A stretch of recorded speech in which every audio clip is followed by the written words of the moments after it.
National Lord Survival Game. Starting with only a few broken seeds and a hoe. Failing to build a territory within 7 days means erasure by the heavenly way. Watching the wails of despair fill the regional channel. The big shots are all desperately searching for water. While I made a move that left everyone in the region jaw-dropped, I took the only life-saving seeds in my hand and forcibly crushed them together. Everyone mocked me, thinking I'd gone mad from the stress and was just waiting to die. But in the next second, a flash of green light flickered. The white trash seeds instantly turned into top-tier resources with double the growth speed, guiding me to the only hidden golden finger in the entire region. Fusion. Sorry about that, but I'm definitely taking this head start reward. Right then, an electronic broadcast sounded in my mind. Ding! Welcome to the National Lord World. You will have a 7-day novice protection period. Immediately after, the voice spoke again. Danger awaits in 7 days. The drop rate during the novice period is 10 times higher. Becoming a lord will grant immense benefits. Please strive to become stronger. Hearing this, I looked at the vast emptiness around me and couldn't help but ask 3 existential questions. Who am I? Where am I? What is this Lord world? As soon as I thought it, a flood of information entered my mind. It turns out, a nuclear war broke out on planet Kyushu, destroying the world. The heavenly way took over the planet, and it purged the nuclear energy, transporting everyone in the world here to become lords. If you fail the test after 7 days, you will lose your qualification. After learning the truth, I looked at the only wooden cabin in front of me, and a crystal-like object. That is the Lord Crystal. Activating the crystal makes you a lord. In addition, I saw a piece of farmland nearby, a hoe and a few bags of seeds. Then I stepped forward and placed my hand on the crystal. Territory crystal is activating. Please name your territory. Hearing the system prompt, I pondered for a moment and replied, let's call it Dawn City. Naming successful. Extracting talent. Congratulations on obtaining the unique talent. Fusion. Hearing this, I realized I could fuse items into higher grades. Please protect the crystal. If it's destroyed, you will lose your qualification. I was shocked to hear this. A unique talent means no second person can have it. Is it because I'm a transmigrator? I thought to myself, 10 years ago, an earthquake buried me alive, but my soul transmigrated to planet Kyushu and possessed this person with the same name, a descendant of a martial arts family. Because I missed the Earth's waxia so much. That's why I named the territory this way. Looking at the 3 simple things in the territory, I first opened my attribute panel. I found that all basic attributes were at 10 points, except for elemental bonuses and resistances, which were 0. I didn't have any combat or life skills yet. The panel showed the initial maximum attribute for humans is 10. Furthermore, my territory only had 100 gold coins and 3 basic buildings. Seeing my attributes at max, I guessed it was related to my martial arts training since childhood. A good start, I said with satisfaction. Make the best of it. After all, this isn't the first time I've arrived in a completely strange place. Then I opened the system inventory everyone has. I saw there were 10 initial storage slots. 4 of them contained items. In the first slot was a white novice sword that adds 1 point of strength. Though it's the lowest grade equipment, it's better than nothing. The second and third slots contained 100 initial gold coins and a wood-cutting axe. The last one was a blueprint. I opened it to see. It was a white barracks blueprint. I knew its function well. Consuming 100 gold and 100 wood can build a barracks. To summon soldiers. To survive, I must have food and water. Although I have nothing now, regarding what to do next, I already had a plan in mind. Next, I decided to first finish checking the system functions. Besides those mentioned, I also discovered the system is divided into world and national chat channels. The Dragon Country, where I'm located, is a country with a background similar to Waxia, so being reborn here gives me a sense of belonging. Opening the national channel, I saw people complaining about hunger and thirst, wanting to go back. Some were also showing off that they gained a talent that increases strength by 10%. At this time, there were also self-proclaimed high-level officials in the channel calming the people. Each person is limited to 3 messages per day in the national channel, with a word count not exceeding 500. Then I took a look at the World Channel. The content was similar, limited to one message per day. In addition, there was an empty trading channel. Nothing else. I'm no stranger to farming. So I first checked those bags of white corn seeds. The panel showed they were in good condition. They could mature in less than a day of farming. I was slightly stunned by this. Ready to eat in 24 hours? This maturation time is too short. But on second thought, everything is reasonable in the Lord world. Looking at the quantity of seeds, I suddenly had a flash of inspiration.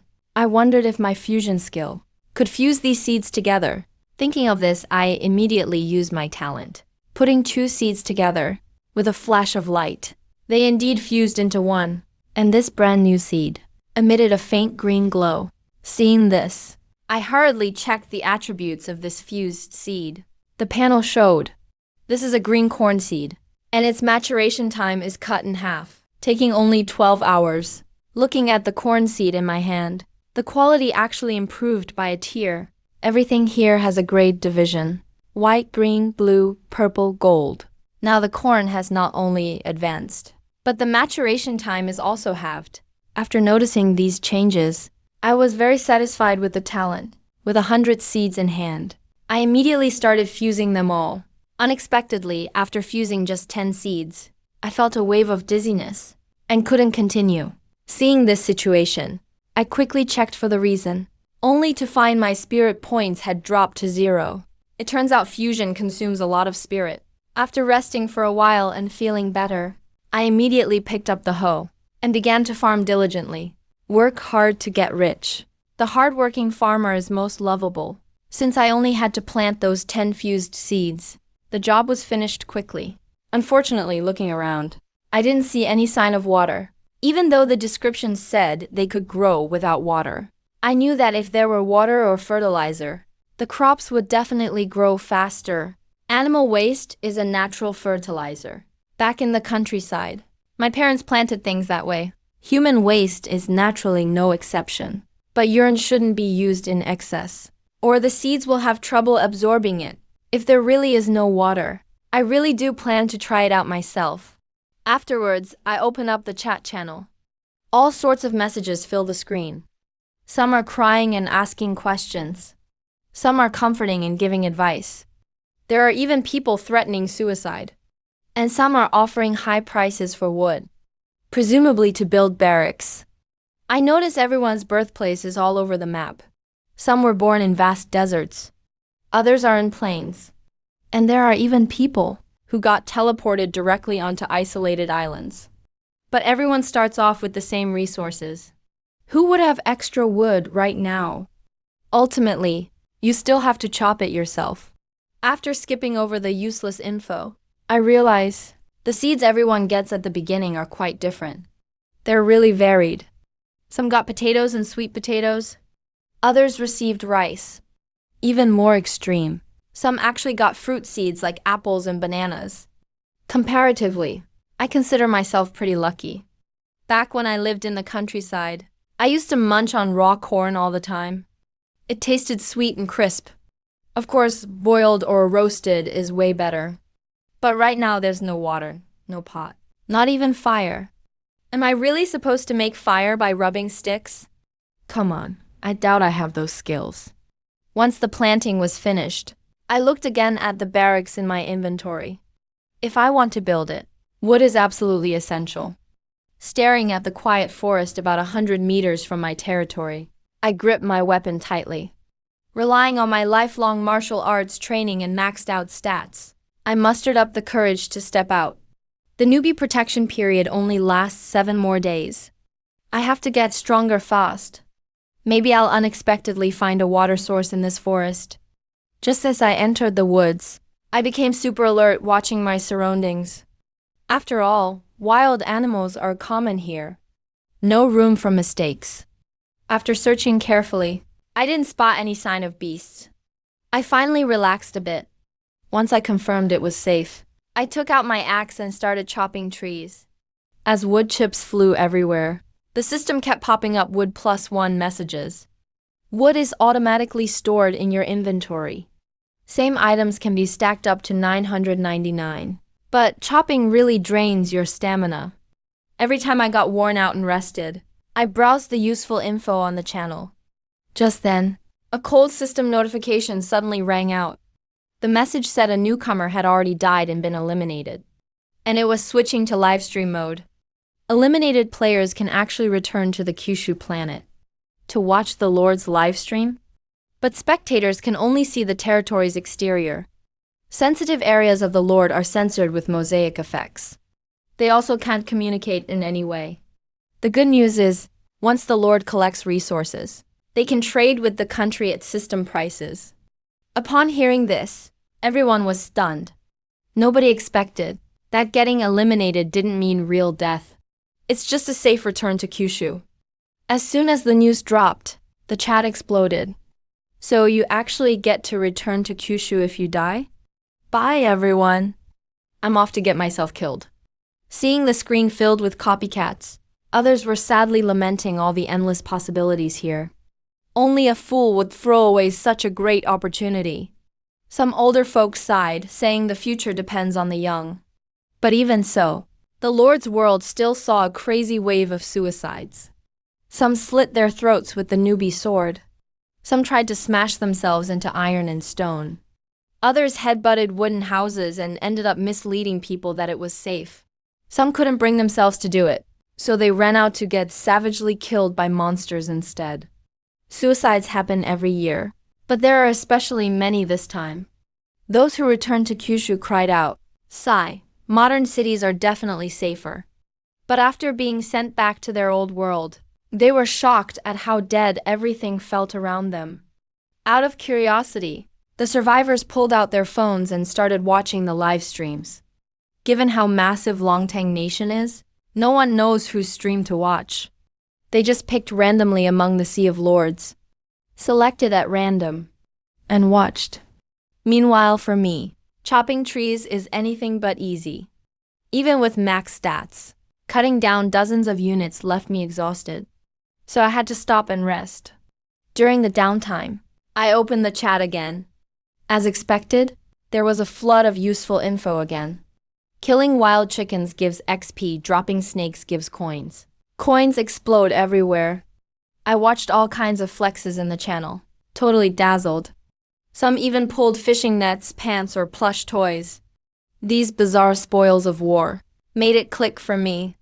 Looks like the mysterious chests in the wild are the main source of current supplies. Once my stamina recovered, I picked up my newbie sword right away. Since I'd already learned enough, of course I wanted to try my luck in the woods too. As soon as I enter the forest, I slow my pace, carefully searching every corner. Suddenly, a faint glimmer catches my eye. It's hiding in the grass. I scan the surroundings cautiously, make sure there's no monster lurking. With these titanium alloy eyes, nothing escapes my notice. When I get closer, I see it's actually a wooden treasure chest. Thinking it could contain all kinds of Lord's supplies, I eagerly open it. To my surprise, it turns out to be a piece of women's clothing. Me, a grown man, what's the point of this? I'm utterly speechless. Wooden chests really hold anything. No exceptions. Is my max level luck just a joke? As the chest vanished, I tossed the lingerie into my inventory.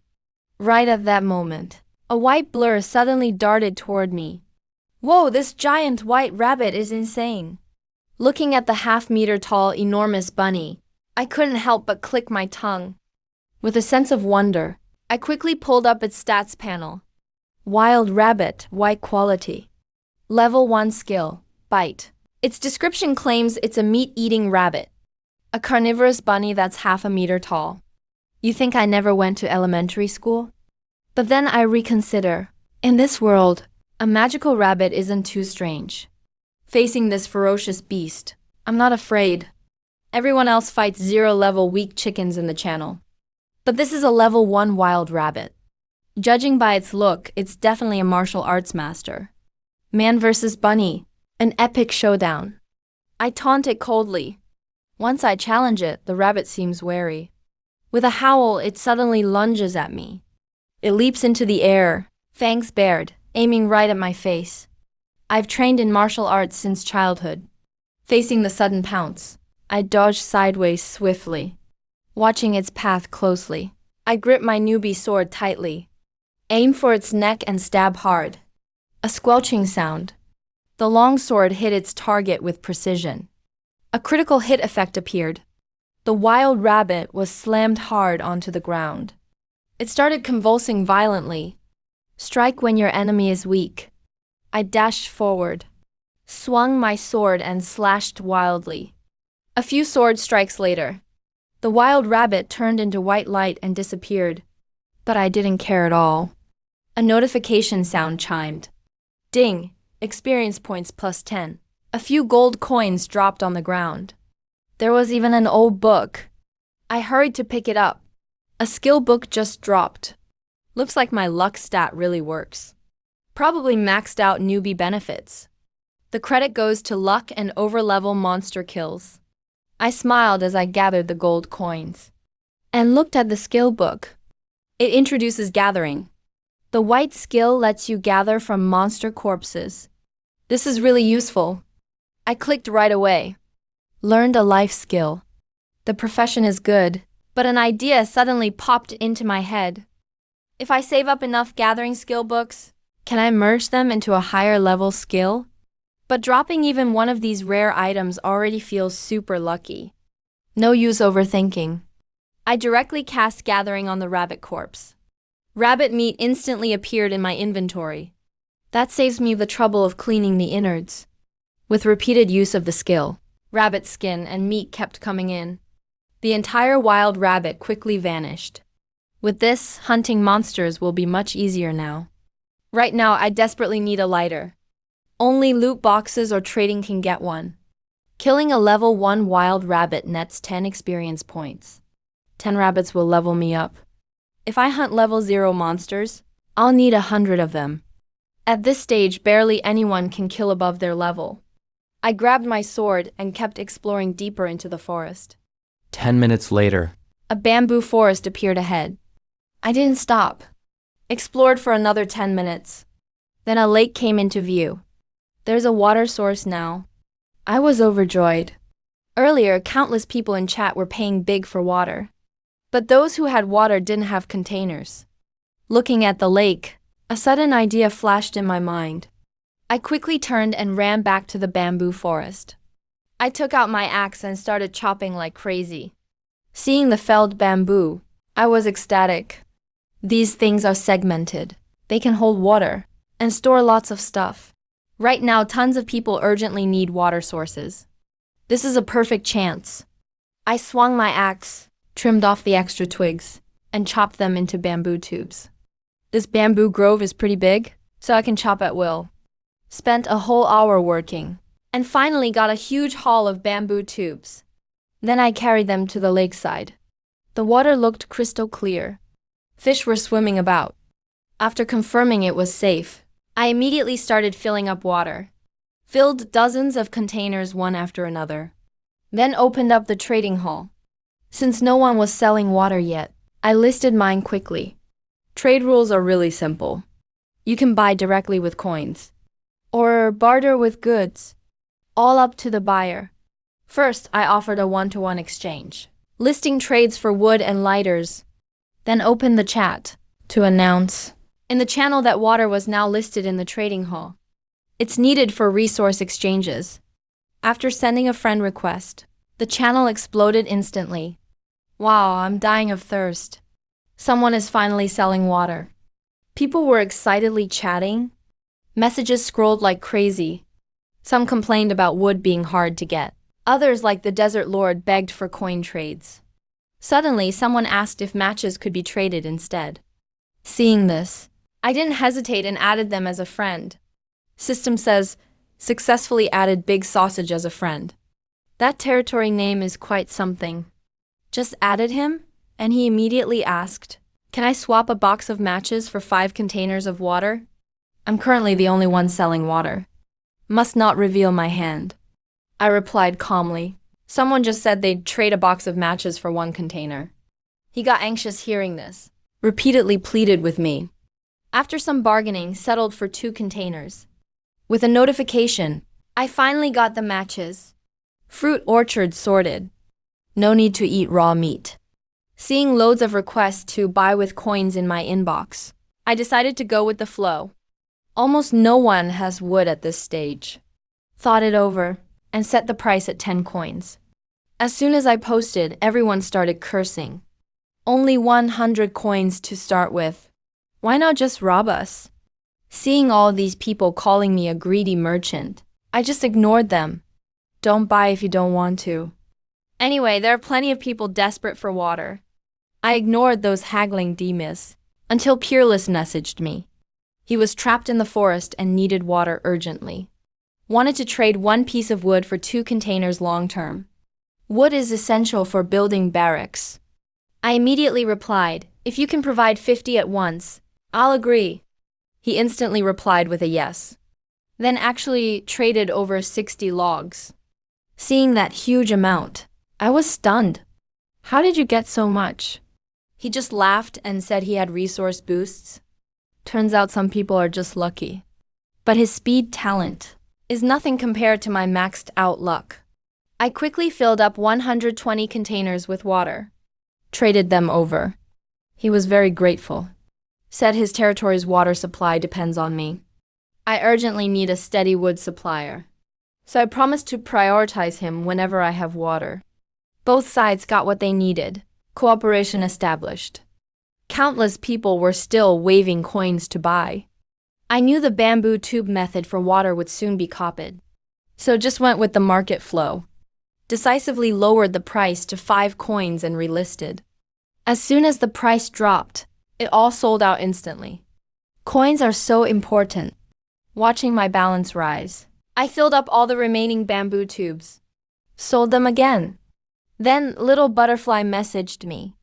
He asked if iron ore could be traded for water. It can't be used yet, but it's definitely valuable.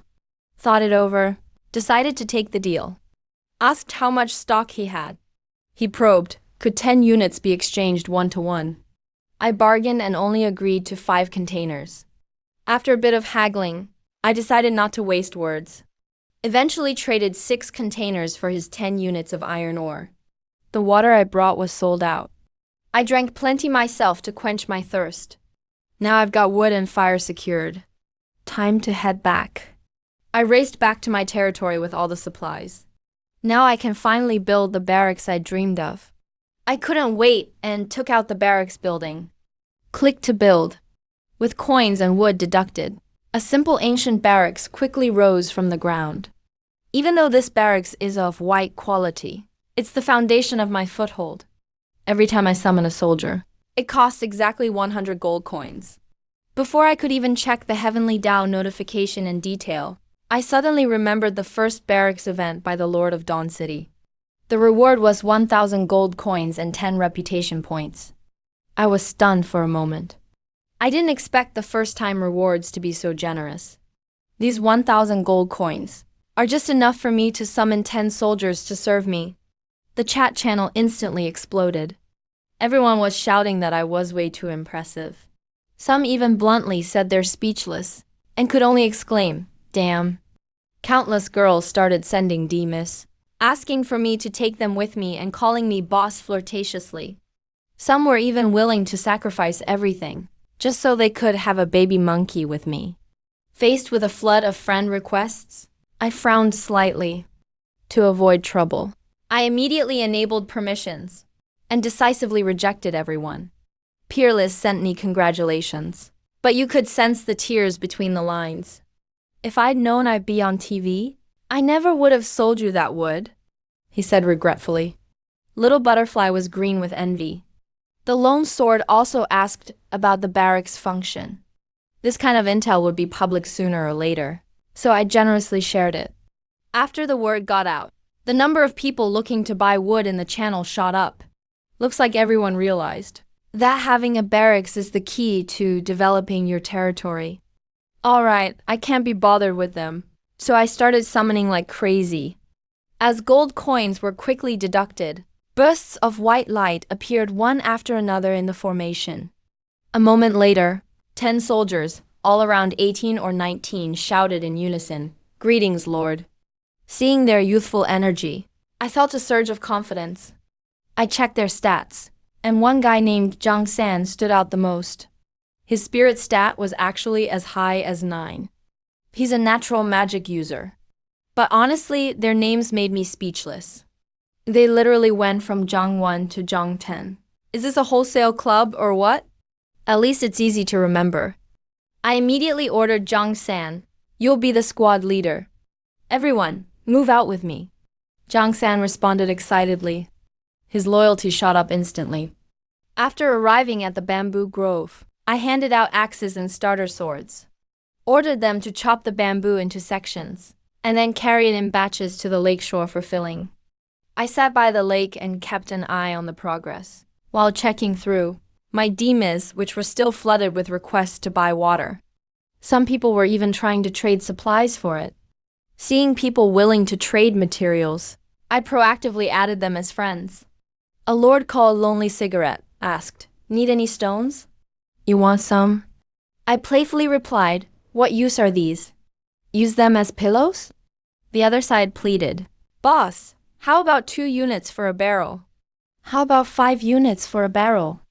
I immediately jacked up the price, and the guy almost cried after hearing it.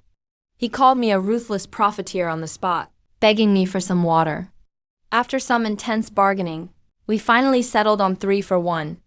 Even though they called me a total scammer, but I was feeling really good inside. Right after that, the tomboy lord sent me a private message calling me brother. Is it okay to trade a lighter for water? This thing is so much more useful than matches. Besides sources of fire, people even tried to trade towels, bedding, and even coffin lids. I was speechless. Is that coffin lid supposed to be for me? As we talked, my soldiers kept bringing over empty bamboo tubes. I gave orders to fill them with water, while frantically clicking to confirm trades in the back end. Taking advantage of my current water monopoly, I started buying up all sorts of living supplies. Slippers or underwear, I scooped them all up. I didn't even turn down premium cigarettes. In this wasteland, these little items might turn out to be incredibly useful in the future. Business opportunities are fleeting. If I don't make a killing now, when no one else can supply water at scale, and earn big, there won't be a chance once the market opens up. Watching gold and supplies pile up in my inventory, I was in a fantastic mood.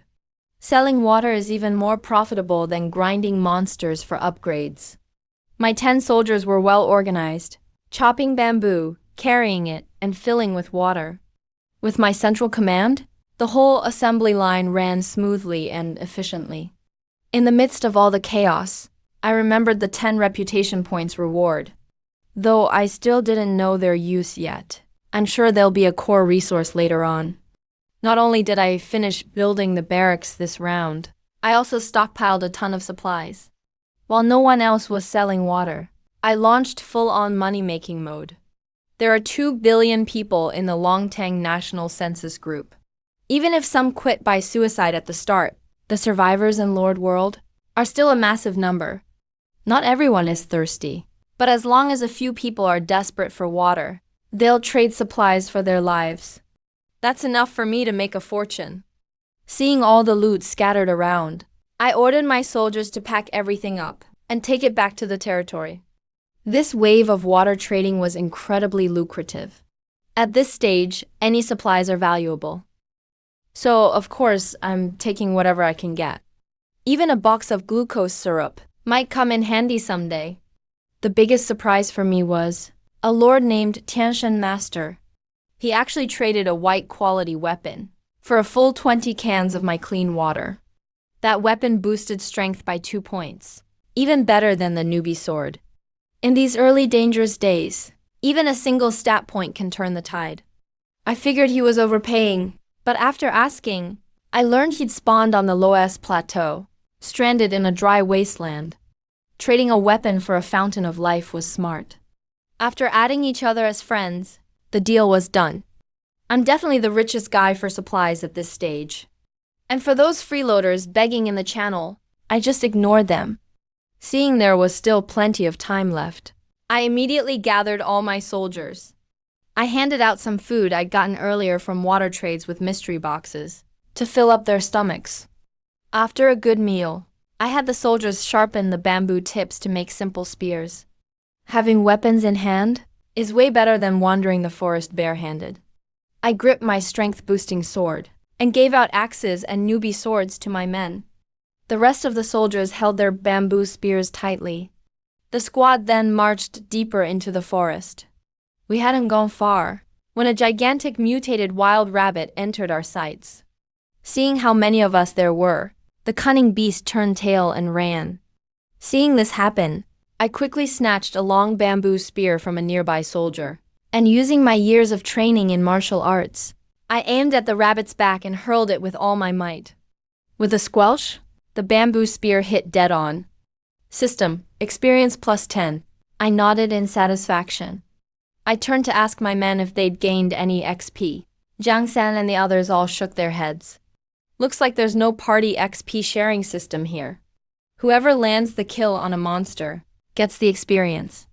After looting the coins and stomping on the corpse, we marched on.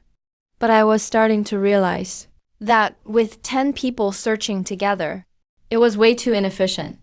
To cover more ground, I reworked our formation, ordering the soldiers into teams of 3, spreading out by tens of meters from each other, and advancing in a sweeping line. Spreading out the formation really made a difference. Soon enough, Zhang Yi shouted excitedly, "Lord, there's a treasure chest!" Hearing that, I hurried over, lifting the lid. Inside was a newbie dagger that boosted strength. I tossed it to a soldier who didn't have a weapon yet. We all moved forward again. As we walked, a level 0 monster appeared in our sights. This guy was average size, with no aggression at all. I casually walked up and killed it with one hit. Hearing the 1 XP gain notification, I picked up the single gold coin it dropped, a little disappointed. Level 0 monsters really do have terrible drop rates. Looks like we need to find something tougher. After taking out a few weak mobs, half an hour quickly passed by. A level 2 feral wildcat, about the size of a hound, suddenly blocked our path. The bristling wildcat let out a series of raspy growls at us. Just looking at that fierce face, you could tell it was a real threat. At that moment, I noticed a pattern. Any creature with wild in front of its name had definitely mutated in some way and evolved into a powerful monster.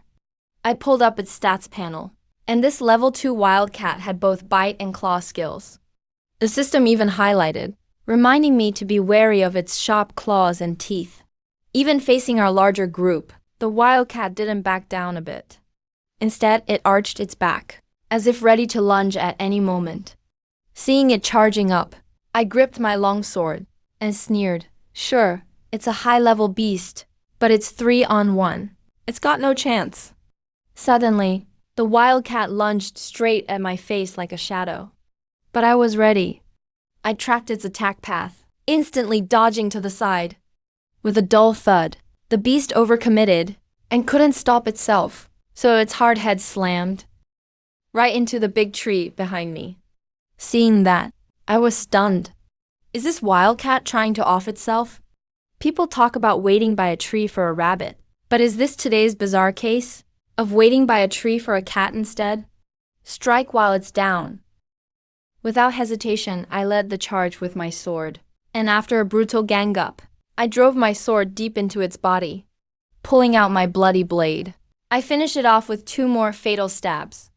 After a violent struggle, the fierce level 2 wildcat finally collapsed in a pool of blood.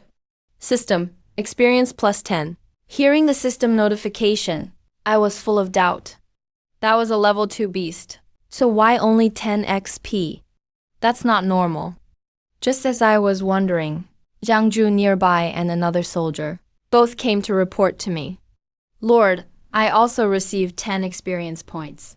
When I heard their reports, I suddenly realized, so as long as we all attack the same monster, everyone gets an equal share of the experience points. After understanding the distribution mechanism, I stepped forward to check the loot. There were still only gold coins on the ground. No, this time I actually got 5 coins. It seems getting good items isn't easy. Even with max luck, it doesn't matter. If others want rare equipment from hunting monsters, it's probably extremely difficult. After putting away the coins, I used the gather skill on the stray cat's corpse. After collecting 4 cat claws in a row, the stray cat's body suddenly disappeared. Looking at the materials in my inventory, I couldn't help but complain to myself. Maybe only these claws are actually useful. Having more people gives you courage. I led the team further into the wilderness. The farther we went, the more numerous and higher level the monsters became. Even though they're harder to deal with, the chances of finding treasure chests shot up as well. Not too much farther on, I found several more in succession. Opening each wooden chest, I carefully counted the contents. Inside were actually large sacks of bread and combs, and even bows, arrows, and slippers. Looking at the bag of bread, I couldn't help but laugh. No wonder someone earlier traded 3 cans of water for a few small bags of these without blinking. They traded 3 cans of water for 3 small bags from me without hesitation. We have strength in numbers, and we're powerful, so we dare to explore deep. But those lone adventurers dare not go very far at all. That's my absolute advantage. If I want to develop faster than everyone else, I absolutely can't back down in the slightest. I have to give it my all and fight. As the team kept advancing, one monster after another fell to our spears. One hidden wooden chest after another was also looted clean by us. Although we found quite a bit of supplies, good stuff was really hard to come by. It didn't bother me though. At this stage, it's better to have daily necessities than nothing. After glancing at my stats panel, my experience points had reached 87. Only one last step remained before leveling up. I wondered if anyone had reached level 1 already, and if there was a special reward for the first to level up.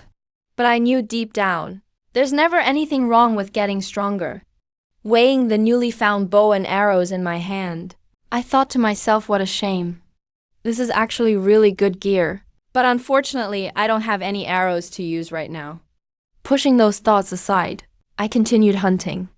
After taking down 2 level 2 beasts consecutively, a flash of golden light signaled that I finally reached level 1.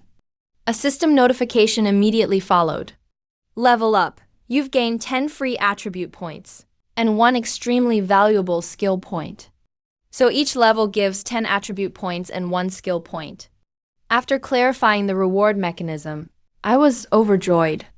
I couldn't wait to assign my points right away. At this stage, every attribute is crucial. After thinking for a moment, I decided to distribute them evenly. I added 2 points to each attribute. Most people probably wouldn't increase their spirit stat, but my max level talent requires spirit to fuse abilities. So spirit is a must. After assigning my attribute points, I clearly felt my physical abilities had greatly improved.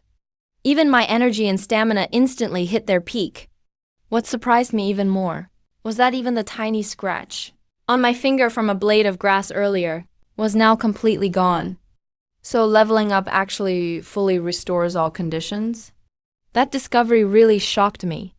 I couldn't help but wonder, what about people with disabilities or terminal illnesses? Would leveling up instantly cure them too?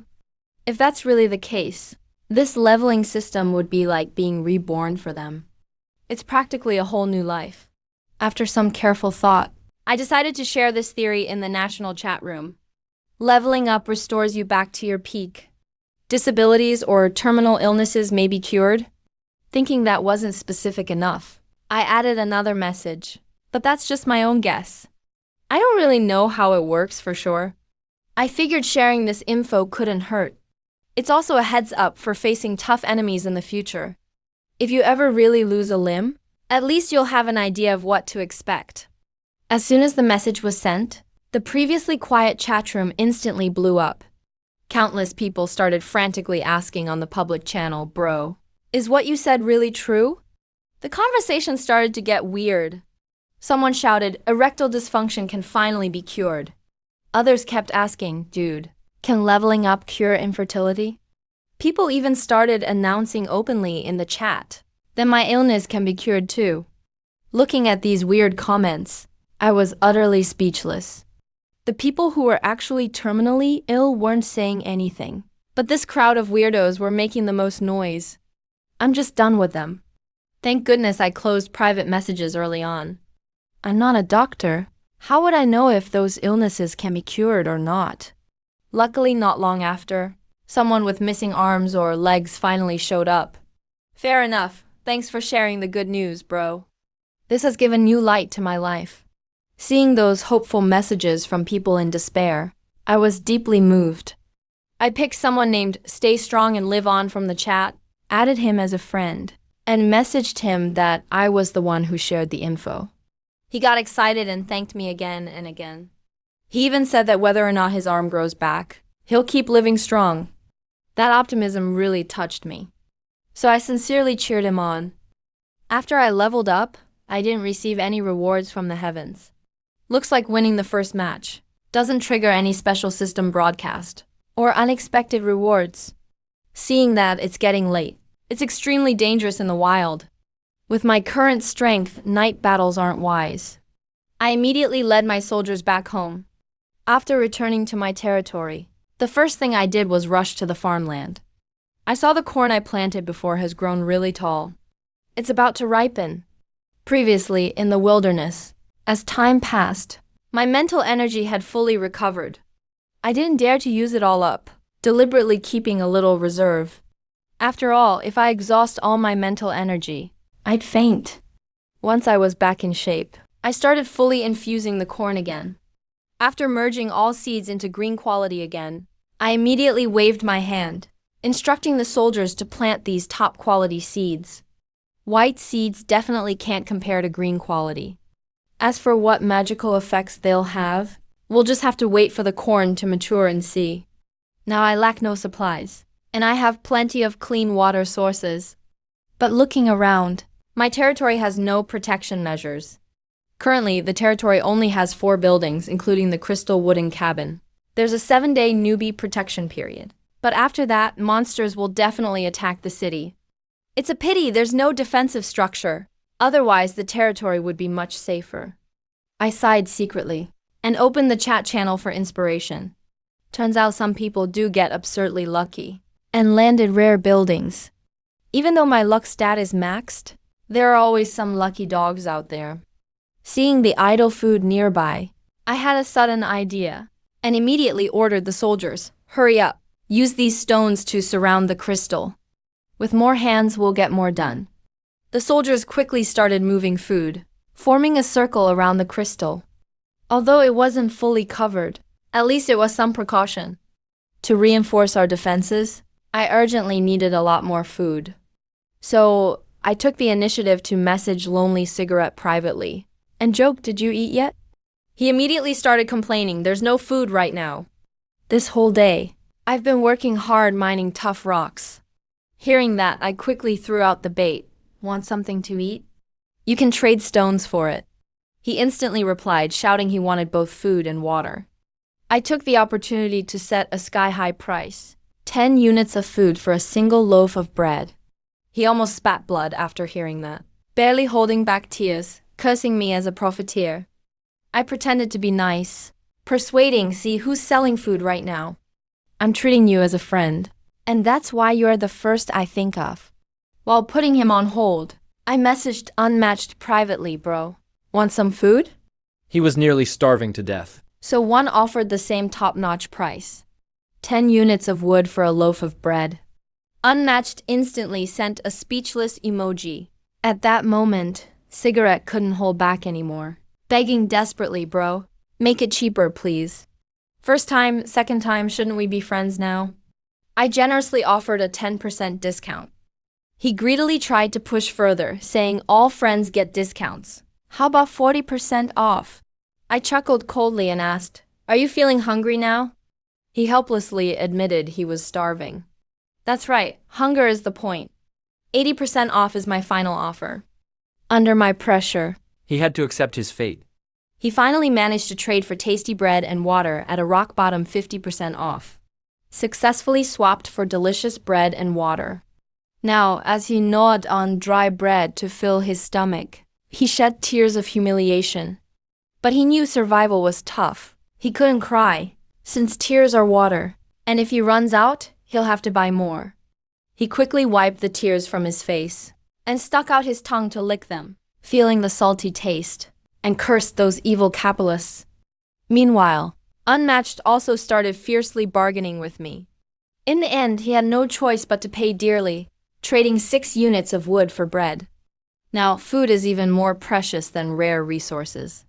Many people have been starving all day. The chat is filled with people desperately wanting food, thinking about the corn in the fields soon maturing, plus the monsters I've slain. I'm not short on meat, so I decided to put my extra bread up for sale. I immediately listed it at a sky-high price, 10 units for a loaf of bread.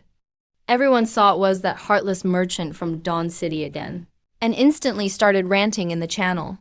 Heartless merchant. Why don't you just rob us instead? Some even begged for a lower price. And a weirdo even asked, "Can I trade an inflatable doll for some food?" Fed up for a while now, I blocked all private messages. Unmatched and Cigarette watched everyone ranting at me. My previously frustrated mood instantly turned great. Seeing everyone fired up, I was thinking about lowering the price a bit to appease the crowd, but as soon as I opened the back end, I was stunned on the spot. Holy crap, there really are suckers like this. Those insanely priced special breads were all instantly snapped up. Looks like people are truly willing to burn their resources to fill their stomachs, going all out dumping resources. Since that's the case, I won't go easy on you folks. I put all the remaining food I had on the shelf at once. Of course, depending on the food's quality, the exchange rates were also readjusted. Looking at my inventory, all kinds of basic resources skyrocketing geometrically, I couldn't help but laugh out loud. Now I can upgrade my cabin right away. I looked at the description of the initial white basic cabin before me. It does protect from wind and rain, but at just a few dozen square feet, it's way too small. I've got a full team of 10 soldiers now. Can't just let them all sleep outside. Plus the cabin's packed with collected supplies. After weighing my options, I figured upgrading the cabin first is the best move. People need places to live, and as for upgrading the barracks, I can still earn wood later. Honestly, whichever gets upgraded first is all the same. Soon someone else will need food. I'll rake in more resources then. Wood will come naturally. With my decision made, I just opened the trading channel and saw someone actually offering buildings for food. I quickly responded with my single lightning-fast hands. Plus, their in-game name was, "I have a lollipop." I thought to myself, can't anyone pick a normal name? Right after connecting, they immediately went big, asking directly for 100 loaves of bread. I couldn't bother with extra words, just replied, "Goodbye. Do you think I run a bakery?" He panicked when he saw that, started messaging, begging, "Don't go, bro. Let's negotiate a bit more." Seeing his urgency, I replied coldly with an offer, 10 loaves. "You can't behave like this. Your price is way too ridiculous." Faced with protest, I replied calmly, "At this stage, everyone is just trying to survive. Who cares about building houses? Just let them pile up in your inventory." He knew he was wrong. Blueprints can't be rushed, so he reluctantly started bargaining. The two of us profiteers began fiercely haggling. This bargaining scene is as intense as the Wash and Sword conference. You throw in the sunflower manual and deliver a vicious bone-melting palm. Neither of us is willing to give in. Both want to gain the upper hand. But since he desperately needed food to survive, he ended up reluctantly accepting defeat. He obediently agreed to the terms. I used 20 loaves of bread and 10 cans of water to successfully exchange for the cabin blueprint. After confirming the information on the blueprint was correct, I chose an open space for construction. As basic materials were quickly consumed, the blueprint turned into a dazzling beam of light. Then, an identical wooden cabin appeared on the open ground. Looking at the two buildings standing side by side, I stroked my chin. Since my skill can fuse seeds, I wonder if these two cabins can be fused. Thinking about it, I immediately activated my talent to try. With 5 points of mental energy rapidly consumed, the two cabins began to overlap.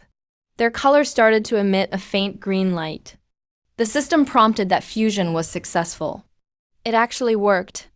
The fused cabin doubled in size. It looked much sturdier than the white building. But the entire house was glowing green, and it just felt weird to live in it. Like I've been greened myself. I opened the properties panel for the new building. Sure enough, this green cabin was extraordinary. Not only could it shield from wind and rain, but it was also comfortable to live in. With high expectations, I pushed the door open and went straight in to check. The interior space was extremely spacious. It expanded from just over 10 square meters to more than 30. Though it wasn't exactly a mansion, it was much better than before. After finishing the cabin, I was out of extra wood, so upgrading the barracks would have to wait. I had to put it off for now. Next, it's time to reap global benefits. I went outside and built a campfire. Took out the gathered rabbit meat. Then I found some seasonings from inside the cabin. While my soldiers grilled the meat, I checked the chat channel. Soon enough, the rabbit meat was cooked. I took a bite, and it was delicious. Not only was the meat incredibly tasty, but it also seemed to replenish some energy. After my soldiers and I ate to our fill, there was still plenty of rabbit meat left in my pack. Looking at this tempting grilled meat, a clever idea popped into my mind. I cut the grilled meat into small pieces and posted them on the trading platform as samples. Each portion could be exchanged for 10 units of wood materials, or bought for 20 gold coins. Unexpectedly, shortly after posting, I was shocked to find all the grilled meat instantly sold out. That was way too fast. I didn't even have time to advertise in the channel. Suspiciously, I checked the national channel and found no one was talking about it. This made me come up with a bold guess. The trading platform might be global. If that's true, that would explain why I sold so much water and still couldn't meet demand. There must be millions of people worldwide lacking water and food. Once I realized this, I was overjoyed. I immediately told the soldiers to grill more meat in bulk. Since there's no shortage of buyers, this time I raised the price directly. I posted new grilled meat onto the platform. Each small portion could be exchanged for 12 units of basic resources. I happily waited for this batch of food to be bought. I thought the higher price would affect sales, but to my surprise, the grilled meat was snatched up again in no time. There was still no one in the national channel who noticed anything. These two tests completely confirmed my theory. Faced with global buyers who weren't holding back, I certainly wasn't going to be polite anymore. I immediately adjusted the final price. I decisively put all the remaining grilled meat up for trade. The unit price directly jumped to 15 units. I quietly observed the market reactions. Faced with this kind of rip-off pricing, the rich buyers finally hesitated. The outrageous price of 15 units finally cooled the frenzied buying spree. As high-priced grilled meat sales came to a halt, and the market began to slow down, the previously silent national channel finally saw some late reactions. Everyone in the channel instantly exploded. They stared at the information in the trading hall and finally realized in horror the sky-high priced grilled meat I posted. Seeing the barrage of furious messages insulting me, the corner of my mouth curled up slightly.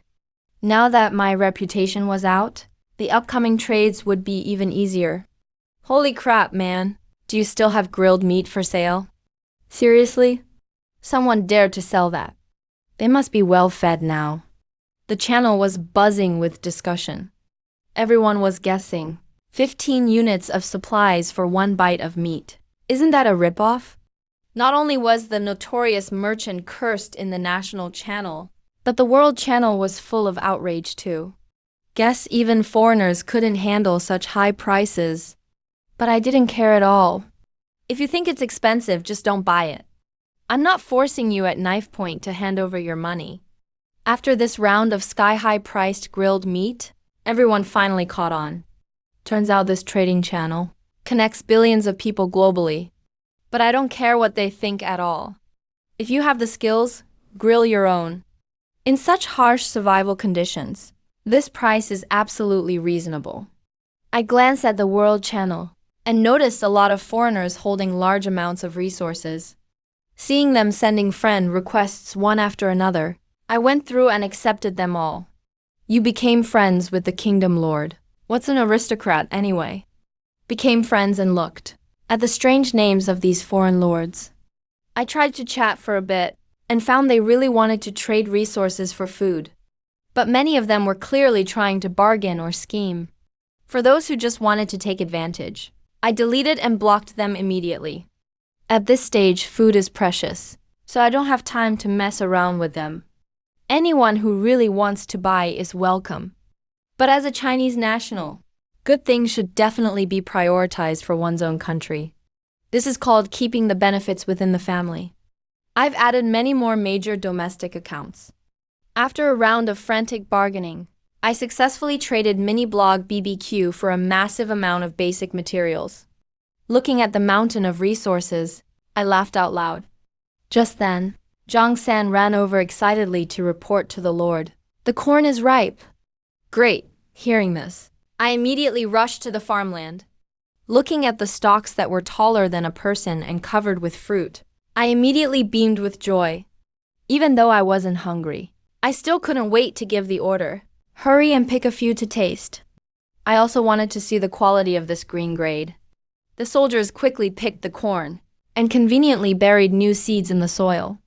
I intended to compare the yield difference between these white and green seeds.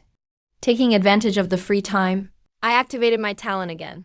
First, I combined 2 green seeds into 3 blue seeds, then used 2 blue seeds to force fuse 1 purple seed. Checking the attributes, blue seeds only take 6 hours to mature, while that precious purple seed is shortened to just 3 hours. Even though there were other fruit and vegetable seeds in my bag, I wasn't in a hurry to plant them. At this stage, for filling the stomach, corn is the most cost-effective. After arranging the planting of the new idea tea, I stuck the freshly picked corn directly onto branches, roasting them over the fire without even peeling the husks. In no time, a rich sweet aroma began to permeate the air. Smelling this incredibly enticing scent, I couldn't help but swallow hard. Finally, when the corn was roasted, I couldn't wait to take a big bite. Not bad. The taste is great, sweet and chewy. It's delicious. Green grade corn is indeed extraordinary. Watching the soldiers eat and drink to their satisfaction, I checked the panel and found their loyalty had all risen to 80. The higher the loyalty, the lower the probability of betrayal. This made me very gratified. After eating and drinking my fill, I started planning to make a fortune by selling roasted corn. It was too busy during the day, no time to roast. Taking advantage of the free time at night, I must prepare more stock. After all, by tomorrow, once other people's crops are ripe, I won't be able to get a good price. I immediately ordered the soldiers to build more fires and roast at full speed. Adhering to the principle of keeping the wealth at home, I shouted directly in the national channel, freshly roasted corn, fragrant and sweet. If you need some, DM me with your offer. As soon as the message went out, it instantly ignited the silent chat room. It's you again, Dawn City. Everyone else's crops take 24 hours to ripen. Where did you get this from? Facing everyone's doubts, I didn't bother to explain. Big boss, can I trade silver or... Do you want a broken bowl? Want to trade for a kitchen knife? Looking at the wide variety of offers, I began to filter them. I added friends one by one to bargain, cutting a single ear of corn into several segments for equal exchange. Although everyone was cursing internally, they could only suck it up and accept it. Some people even sent private messages asking to buy bread and BBQ. The bread was almost gone, so naturally I wouldn't sell it. As for BBQ and corn, there will be plenty of opportunities later. As the deals were finalized one by one, relying solely on this late-night snack, I once again, from many lords' hands, scraped together a massive amount of materials. Time unknowingly reached 11 p.m., but I wasn't sleepy at all. In the crisis-ridden early stages, every extra resource gathered is an extra trump card. Until the last segment of corn was traded, I finally announced in the channel that it was sold out. Scanning my bag, The materials were already enough to surround the crystal with 5 full layers of walls. With these 5 layers of walls, even if monsters besieged the city, it would be impossible to break through in a short time. Currently, all territory buildings can be upgraded, but the conditions are very harsh. For example, the core crystal actually requires rare items like Tier 1 energy crystals. And upgrading the farmland requires the legendary special soil. I've never even heard of these things, so I decided to ignore them for now. At this stage, I have sufficient basic resources, which must be converted into combat power as soon as possible. I turned my gaze to the barracks nearby. After consuming 200 gold coins and wood, the barracks rose to level 2, and the summon limit also increased to 20.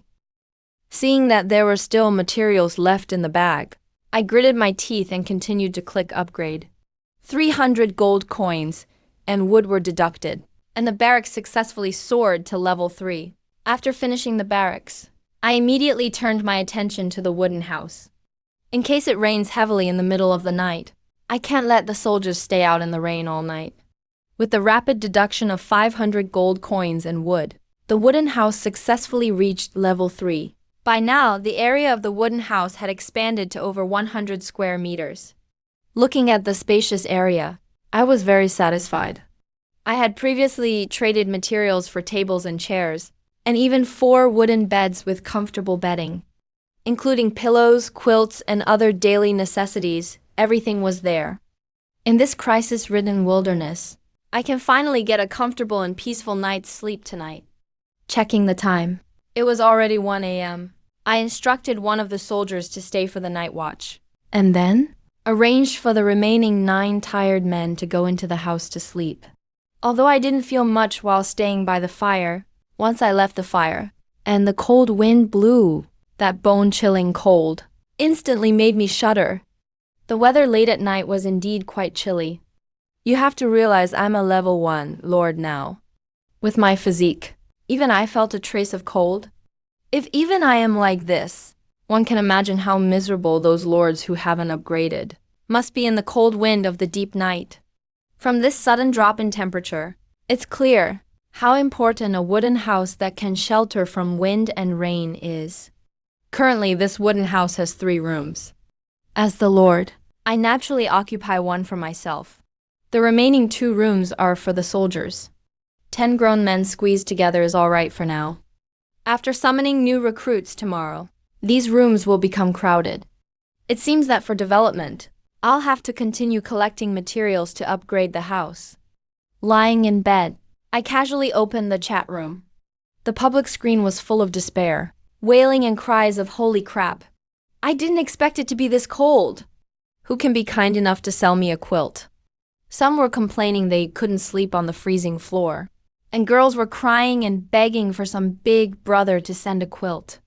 There was even an older woman swearing, angrily posting messages begging to trade for pads. Many people were crying with regret, saying if they'd known it would be this cold, they wouldn't have traded their quilts for water during the day. Looking at the messages from everyone freezing, I smiled, feeling cold simply didn't exist for me. I'm currently resting on a soft pillow, covered with a thick cotton quilt. It couldn't be more comfortable. Seeing so many people in desperate need of quilts, I couldn't help but chuckle. This is all thanks to my foresight, exchanging for a large amount of winter supplies in advance. Now that this cold night has descended, the supplies I stocked up on have come in handy again. Right at that moment, Tianshan Tonglo sent me a private message. She asked if I had that thing. At first, I didn't get what she meant. I just replied honestly that I only traded for men's underwear. I didn't have any for women. She was obviously embarrassed. She quickly clarified she meant sanitary pads. Seeing her reply, I was instantly speechless. This woman came to ask me to buy such a private item. Does she really think in this lord's world I'm running a department store? Still, I got up and searched through my pile of miscellaneous items. When I found a big bag of 7 space, I was stunned too. I had totally forgotten when I got those. I replied right away that I really had them. When she heard the news, she immediately offered a deal. She had soil for me. She said farmland soil was super valuable. Hearing that, my eyes lit up. With more people in the future, farmland would be crucial. I knew exactly how valuable this item was. Right now, she was the only one online who had it. I definitely need to buy more later on. I quickly typed to ask how she wanted to trade. The old fox went big 2 portions of soil for 1 pack. I firmly bargained for 5 portions. She was adamant no way. That was too much. She said soil is extremely hard to collect. So we both backed off a little. She stuck to 3 portions. Not a single one more. I thought it over. Felt this deal was seriously worth it. That stuff was useless to me anyway. But for making farmland and growing food, it was definitely a guaranteed win. So I immediately agreed. Right after that, I typed to ask how many portions of soil she had on hand. She replied helplessly. Right now, she could only trade for 10 packs. Fine, I just ripped out 10 packs from the big bag. There were 24 total in the bag, so we'd be able to trade long-term in the future. Once we agreed, I started to exchange supplies with Tansha and Tonglao. After I got the soil, I couldn't wait to head outside. I walked up to the farmland and clicked upgrade. With my coins and 50 portions of special soil being used up fast, I leveled the farmland up twice in one go. Looking at the level 3 farmland panel, I was very satisfied. Now I could use it too. Grow all kinds of rare crops on a big scale. Once the farmland reached level 3, the area expanded. I immediately got 2 more plots of empty land. That meant I could plant even more fruit trees and crops. I hurriedly called over Zhang Yi, who was on night watch. The 2 of us got busy on the new land all night long. Started a brand new round of intense farming. This time, I picked potatoes and sweet potatoes on purpose, because both are super filling, and the yield is actually pretty high when ripe. Among these seeds, I also mixed in some enhanced green and blue quality seeds. Mainly, I wanted to see the real difference between high and low quality. Once I had the seeds ready, I specifically instructed Zhang Yi to watch the crop's ripening time carefully. As soon as anything was ripe, harvest it immediately, then replant right away. After making sure all the tiny details were handled, I finally dragged my tired body back to my warm room and rested at ease. The next morning, I got up early, took out all kinds of toiletries from my inventory. I had everything from toothpaste and toothbrushes to towels. I even had spare wash basins ready. After a refreshing wash, this brutal survival apocalypse was actually becoming a relaxing vacation for me. Finished washing up, I told Zhang Yi, who'd stayed up all night, to hurry up and rest back inside. After all, doing night shifts in the cold wind really zaps your strength. The other soldiers had already built a bonfire, roasting fresh, tasty corn and meat directly over the fire, just waiting for me, their lord, to get up and eat together. Seeing how energetic they all looked, I glanced at the system panel. Once I saw their loyalty hit 80, it got much harder to raise. Trying to boost it more got extremely slow. While eating breakfast, I opened chat. Turns out, fewer refugees were begging for food. After all, a whole day had passed. Most lords' first batch of crops had ripened. That finally eased the deadly food shortage. I closed the channel and headed to the farmland area. The first thing I saw was that batch of extraordinary crops in baskets. They'd just been harvested and gathered by the night watch soldiers. In this pile of crops, especially those few premium purple corns shining with a faint violet glow, they were seriously eye-catching. They made my heart jump instantly. I quickly grabbed a purple corn and took a close look. And then I discovered the final yield of this purple corn was shockingly high. Just the harvest from this single stalk was several times more than the blue quality corn. That crazy return on investment made me whistle to myself. It totally proved my theory. The better the seed quality, the higher the crop yield after maturity, several times that of low quality seeds. After the surprise faded, I pulled up the status panel. Sadly, except for the super high yield, This premium purple corn had no extra attributes. It could only be used as regular food, nothing else. That left me a bit let down, taking away from my earlier excitement. I couldn't help but feel a little disappointed. But thinking it over, being able to completely solve the territory's food problem was actually a huge win. I put away my slight disappointment and reached into the basket to pick out the fullest purple corn kernels. Turn around, handed them to the soldier next to me who was starting a fire, immediately threw a few on the fire to roast and try. With a wave of my hand, I gave the order.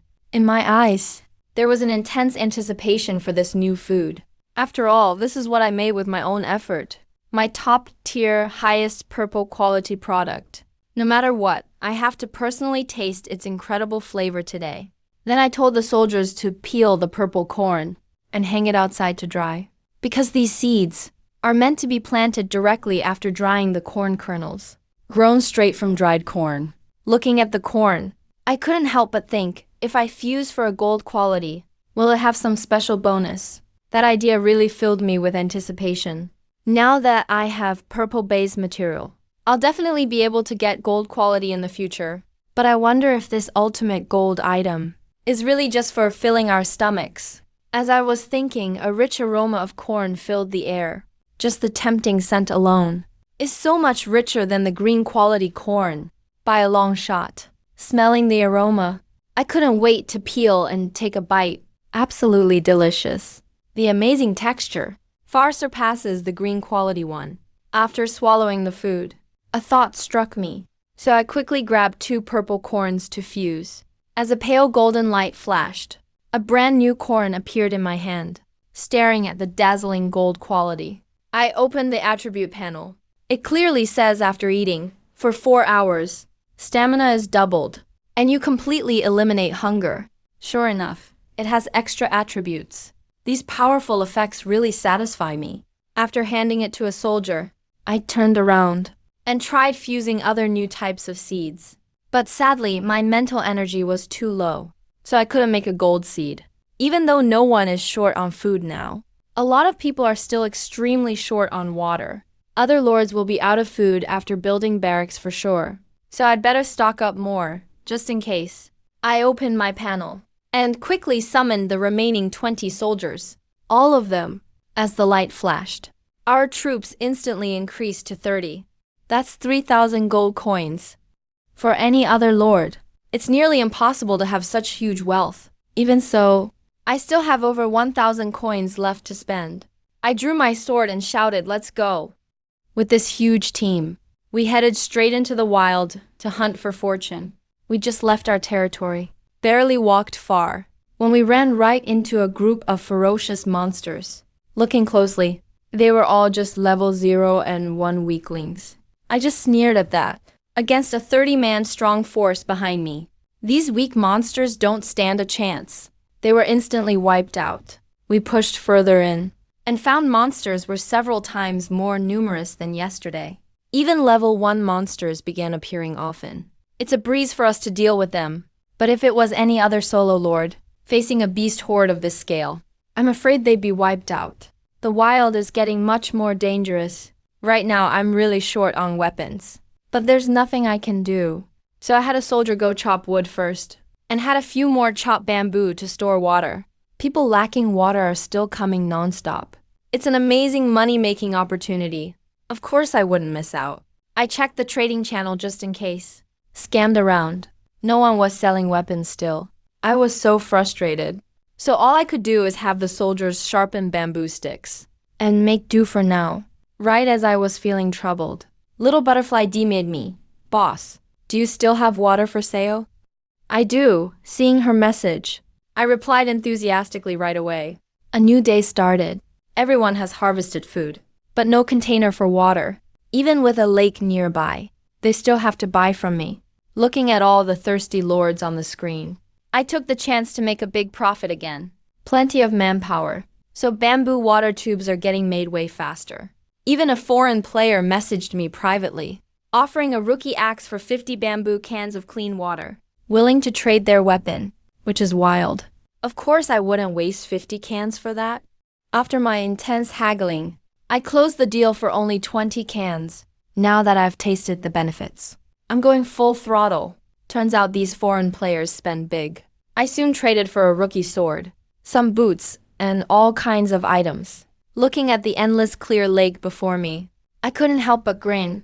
With this little bit of consumption, I'm not worried at all about running out of lake water. After milking all the profit, I left 2 people gathering bamboo, and had the rest grab bamboo spears and follow me in a grand adventure. Lords have chests. So do we. Hearing the guys calling out again and again, I hesitated for a moment. Didn't we just search this place yesterday? When I checked the chat, I realized instantly. So these mystery chests refresh every day. The places I searched yesterday have more loot. Checking the channel, turns out it's the same for everyone. This time someone got a quilt, so we don't have to freeze at night. Someone even got a bucket, but no pot sadly. The channel isn't just for showing off. There are warnings too, not just the chests that refresh, but more monsters too. My friends have probably been eaten by now. Seeing the message about the bucket, I messaged the seller right away, offered 10 cans of clean water, and easily got my hands on this awesome item. With a great container, I immediately sent a soldier to carry water to irrigate the fields. With plenty of water, the crops will be ready much faster.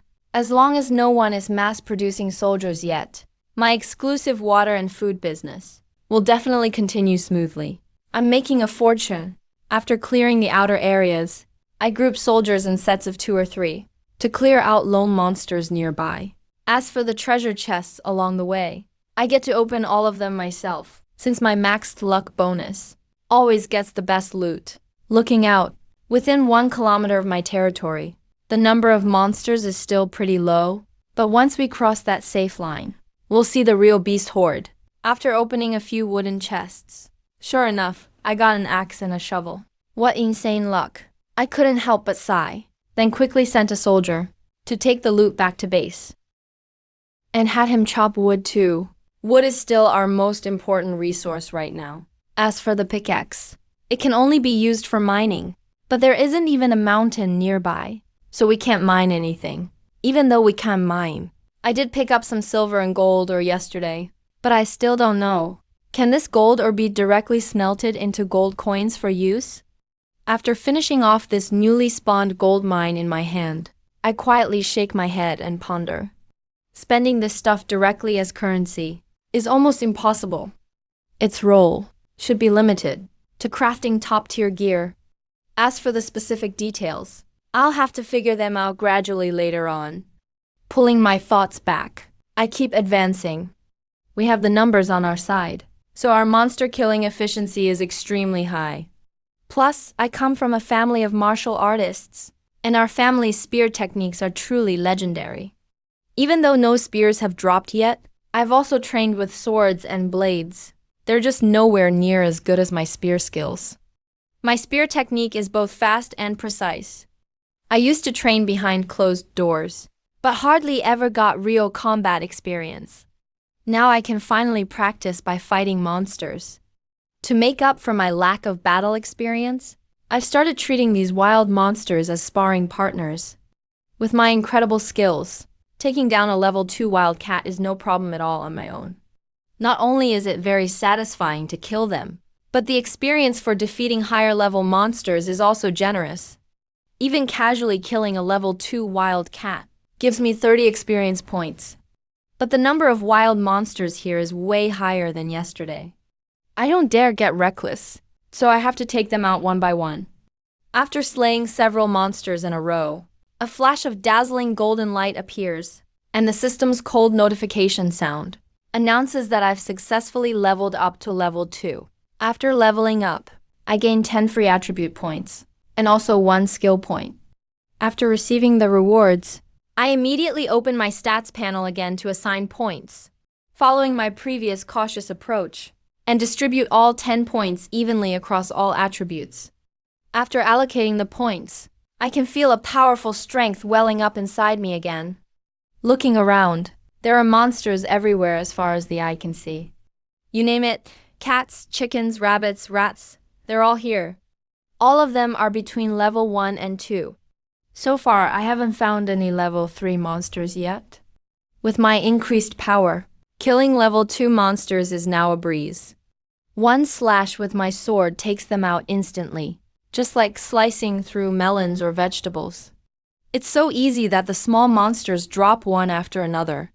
The system notifies me, plus 20 experience. Seeing this pitiful reward, I frown slightly. It's actually 10 points less.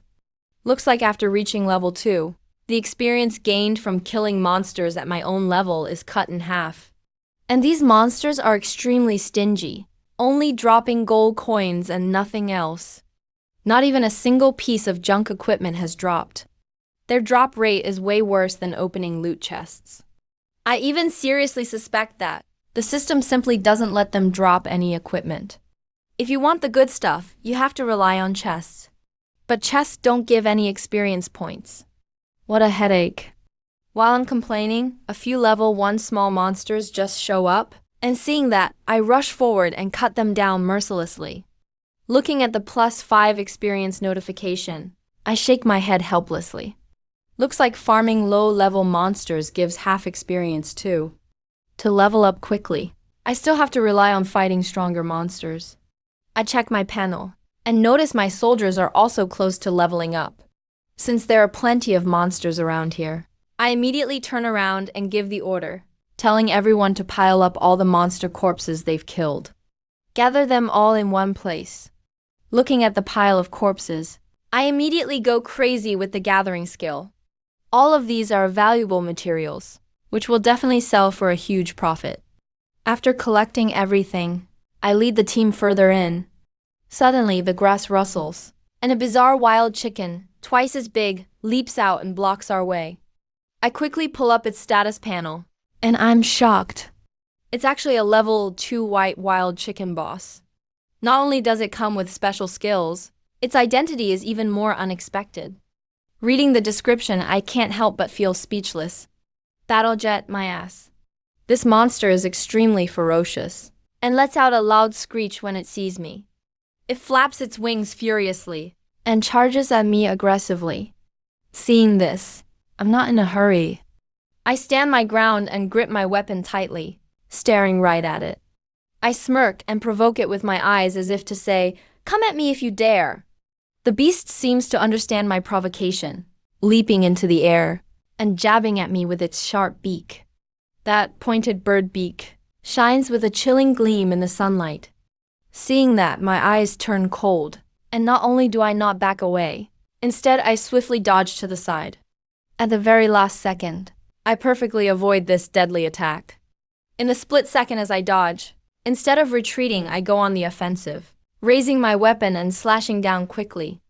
With a dull squelching sound, the giant wild chicken boss collapses to the ground. The dazzling white light fades, but I don't pay it any mind, because the system notification rings in my ears, instantly sending me into a frenzy of joy. System notification, plus 50 experience. The boss's experience and fame are indeed generous. It even adds extra rare reputation points as a bonus. That was a huge win. I glance at the loot. There's at least 20 gold coins in that pile. I can't help but sigh. This boss is way more generous than the little guys. Oh, finally got something good. Looking at the old book lying quietly on the ground, I can't help but smile with joy. Just as I'm about to walk over and pick it up, the moment I take a step forward, the sky suddenly clouds over and the winds shift. A cold and authoritative announcement from the heavens suddenly booms out at this moment. Announcement: first kill of a white boss. Dawn City awarded 10 attribute points and reputation. My heart skips a beat. I really didn't expect a first kill to give such generous rewards. Getting 10 free attribute points is amazing. That extra 10-point boost is an unimaginable advantage this early in the game. A huge lead in combat power right from the start. After quickly distributing the extra points, all my main attributes shoot up to 16 points. But luck and talent are still the only exceptions. Luck and talent can't be increased with regular attribute points. How can I improve them? Let's talk about it later. I suppressed the doubts in my heart, reached out directly, and picked up the blood-stained ancient book from the ground. Shook off the dust, and took a closer look. Once I saw the attribute panel clearly, I couldn't help but exclaim on the spot. It turned out to be an extremely rare combat skill book.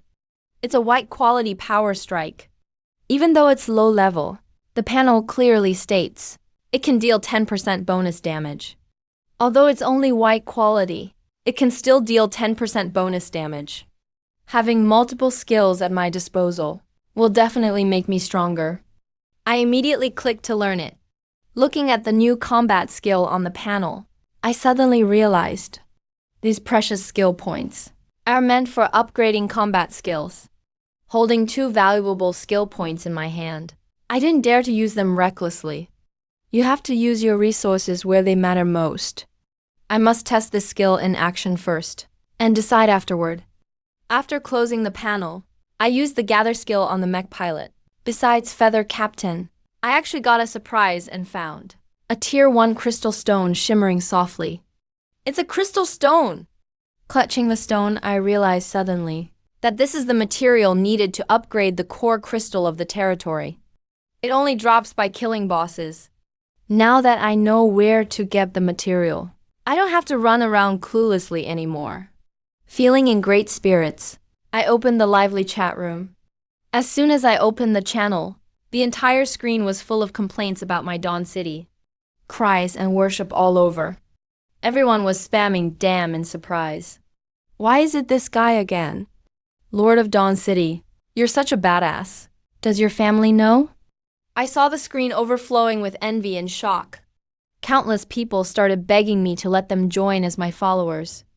Domestic players were all cheering and saying, "Nice job. As long as it's not a foreign lord, it's fine. Those guys can't wait for our destruction." Some rational ones curiously asked again, "Other than the system's reward for killing the boss, did you get any other loot?" I watched the chat and just smiled without replying. Seeing all the congratulatory messages from my friends, I ignored the questions in the group chat. I just sent a mass reply, "Thanks for the congratulations. Let's keep working hard together from now on." This random, out-of-context sentence left those who hadn't congratulated me thoroughly confused, making them feel like if they didn't join in, they looked bad. So the whole list was suddenly flooded with congrats. Watching this weird line of people congratulating me, I was at a complete loss. It's as if I'm about to give birth or something. Ignoring all this chaotic messaging, I led my team to keep moving forward. Didn't get far before something new appeared in my sight. There were quite a few treasure chests scattered in the woods ahead, but the tricky part is, next to each chest, there's a monster guarding it closely. Looking carefully, they're all mutated stray dogs. I immediately opened the panel to check. It said level 3 green quality, mutated, skill, wild dog bite, description. If you try to steal the chest, we'll bite you to death. Not sure how strong these green monsters are, but judging by their stance, they're tough to deal with. But for these tempting treasure chests, I want both the loot and to kill the wild dogs. After observing, I noticed each chest is only guarded by a few monsters, around 3 to 5 wild dogs each. Fighting one alone is no problem for me. Only worry they'll all rush me at once. Just mop me right away. Luckily, many of my soldiers have already successfully reached level 1. If they form up and block the wild dogs, there shouldn't be a problem. So I picked a spot with the fewest monsters, gathered about a dozen soldiers to get ready. Using a long reach of bamboo spears, they can completely block the dogs. To be safe, I decided to test if I could pull out a single lizard first. Picked up a stone from my feet and threw it straight into the group of wild dogs. But as soon as the stone landed, 3 wild dogs got enraged instantly. Woof woof! Woof woof! They barked madly and charged at me together, and sprinted right at me. Damn, where are the shadow monsters I expected? Seeing the pack charging over, I was speechless. Looks like I have a real talent for attracting mobs. 1 pull and 3 come at once. Seeing the situation spiral out of control, I shouted for everyone to get ready for battle. These level 3 wild dogs are unbelievably fast. They're as quick as cheetahs. These are mutated monsters, not regular dogs. Naturally, their fighting power isn't weak. I immediately focused and got ready. These wild dogs are way fiercer than forest wolves. I even felt these 3 green quality wild dogs could take on a tiger. I hurried and had my soldiers use the cover of the woods, commanding them to circle around the wild dogs, trying to dodge those sharp claws and fangs as much as possible. The combat skills I taught them before now finally come to good use. These skills badly need real fight practice. How much they can master depends on their luck. Everyone used the woods as cover to dodge attacks. The 3 wild dogs lunged over in no time. By now, my stats were up to level 3 standards. Plus, with my years of martial arts practice, I could still stay calm in such danger, predicting exactly how the wild dog would lunge and bite. When the wild dog leaped at me violently, my eyes narrowed sharply. I quickly dodged to the side, narrowly escaping a deadly attack. Once I got my footing back, I distanced myself from the dog and started a stare down at close range. The wild dog bared its sharp fangs at me, growling constantly from its mouth. Its eyes locked on me with terrifying ferocity. Right then, this beast took the initiative with a vicious attack. Watching it lunge at me like lightning, I dodged swiftly to the side and swung my weapon high as I turned, hacking down fiercely at the wild dog. The blade ripped through flesh and blood. A deep gash instantly appeared on its body. It let out a miserable scream. Blood started oozing through its fur. I raised my weapon again, staring it down, not daring to get distracted for a second. The power of this green mutant monster was way above average humans. I finally understood deeply that green quality mutant monsters are far more deadly than regular ones. Most people wouldn't survive an encounter. Glancing over, a dozen soldiers were fighting 2 wild dogs with their lives, using the length of the bamboo spears to perfectly keep their distance. The spears kept the wild dogs from getting close at all, so for now there was no immediate danger. But the fight was still intense, so they'd have to be extra careful. Turning my eyes back, I focused on my own opponent. With no absolute advantage, I wouldn't make the first move easily. I kept staring it down, looking for an opening. Anyone else would probably be scared out of their wits by now. But as a martial artist, I have a solid foundation to support me. That's my absolute advantage. A man and a dog stood off for a long time. In the end, the stray dog couldn't hold back and attacked first. Watching it open its bloody jaws, it lunged at me fiercely to bite. A flash of golden light appeared in my eyes. I seized the moment and snapped my wrist with force. My sword darted forward like a venomous snake flicking its tongue. Striking precisely, it pierced right into the stray dog's mouth. I thrust it deep inside with all my strength. Then I quickly withdrew and retreated. Right after, I pulled out my sharp bamboo spear. Aiming at the fallen stray dog, I mercilessly stabbed it repeatedly. Along with 60 points of system experience, the stray dog finally stopped struggling. With my spear in hand, I rushed to the other side of the battlefield. I took the initiative with my long bamboo spear. Targeting another stray dog, I launched a deadly attack. Relying on my exceptional spear skills, I forcefully jabbed it with the bamboo. It was fast and fierce, truly packed with power. But unexpectedly, this stray dog suddenly twisted mid-air in a bizarre way. So, with a dull thud, my powerful strike went straight into its body. A blood-curdling scream pierced the air, causing the dog's entire face to darken instantly. Seeing this ridiculous scene, I was completely speechless. That really wasn't intentional. I muttered to myself, this creature really is unlucky. It literally crashed right into my spear. Since it's already impaled, I don't bother pulling it out either. I just grip the bamboo tightly and jab all the way in. The soldiers saw this, and all rushed forward, stabbing wildly. In the blink of an eye, this stray dog ended up with 5 or 6 wounds, earning 10 experience points. This unlucky guy died in frustration. By now, only one lone wolf remained. But faced with so many of us attacking, it finally let out a mournful cry and collapsed heavily. Battle over. Everyone wiped cold sweat from their brows. These green monsters truly are tricky. If possible, I'd rather hunt white monsters in the future. After all, white monsters aren't just weaker. Fighting them isn't nearly as dangerous. The strength of these green monsters is far higher than that of the white ones. Loot round. 3 monsters dropped lots of coins. The soldiers picked them up and handed them all to me. I nodded in satisfaction. Immediately began gathering resources. Looking at all the dog meat on the ground, I smiled.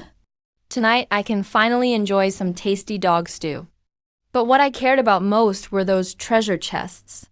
Staring at the chest in front of me, I exclaimed in surprise that it's not a wooden box, but an iron chest. Are there different types of chests? With curiosity, I opened the iron chest. As a flash of light appeared, a green quality lumber axe showed up before my eyes. Looking closely at its stats, I was shocked to see its green equipment. No matter when, wood is always an extremely important resource. Getting a lumber tool early on is definitely a blessing. With that in mind, I immediately switched, brought over a level 1 soldier, and handed them the axe. After assigning them to chop wood, I sat down for a short break. Then I got up and led the rest of the soldiers to the next chest. Seeing 4 stray dogs not far away, I immediately took out my long bamboo pole. After the previous fight, I realized the long bamboo pole works better against stray dogs.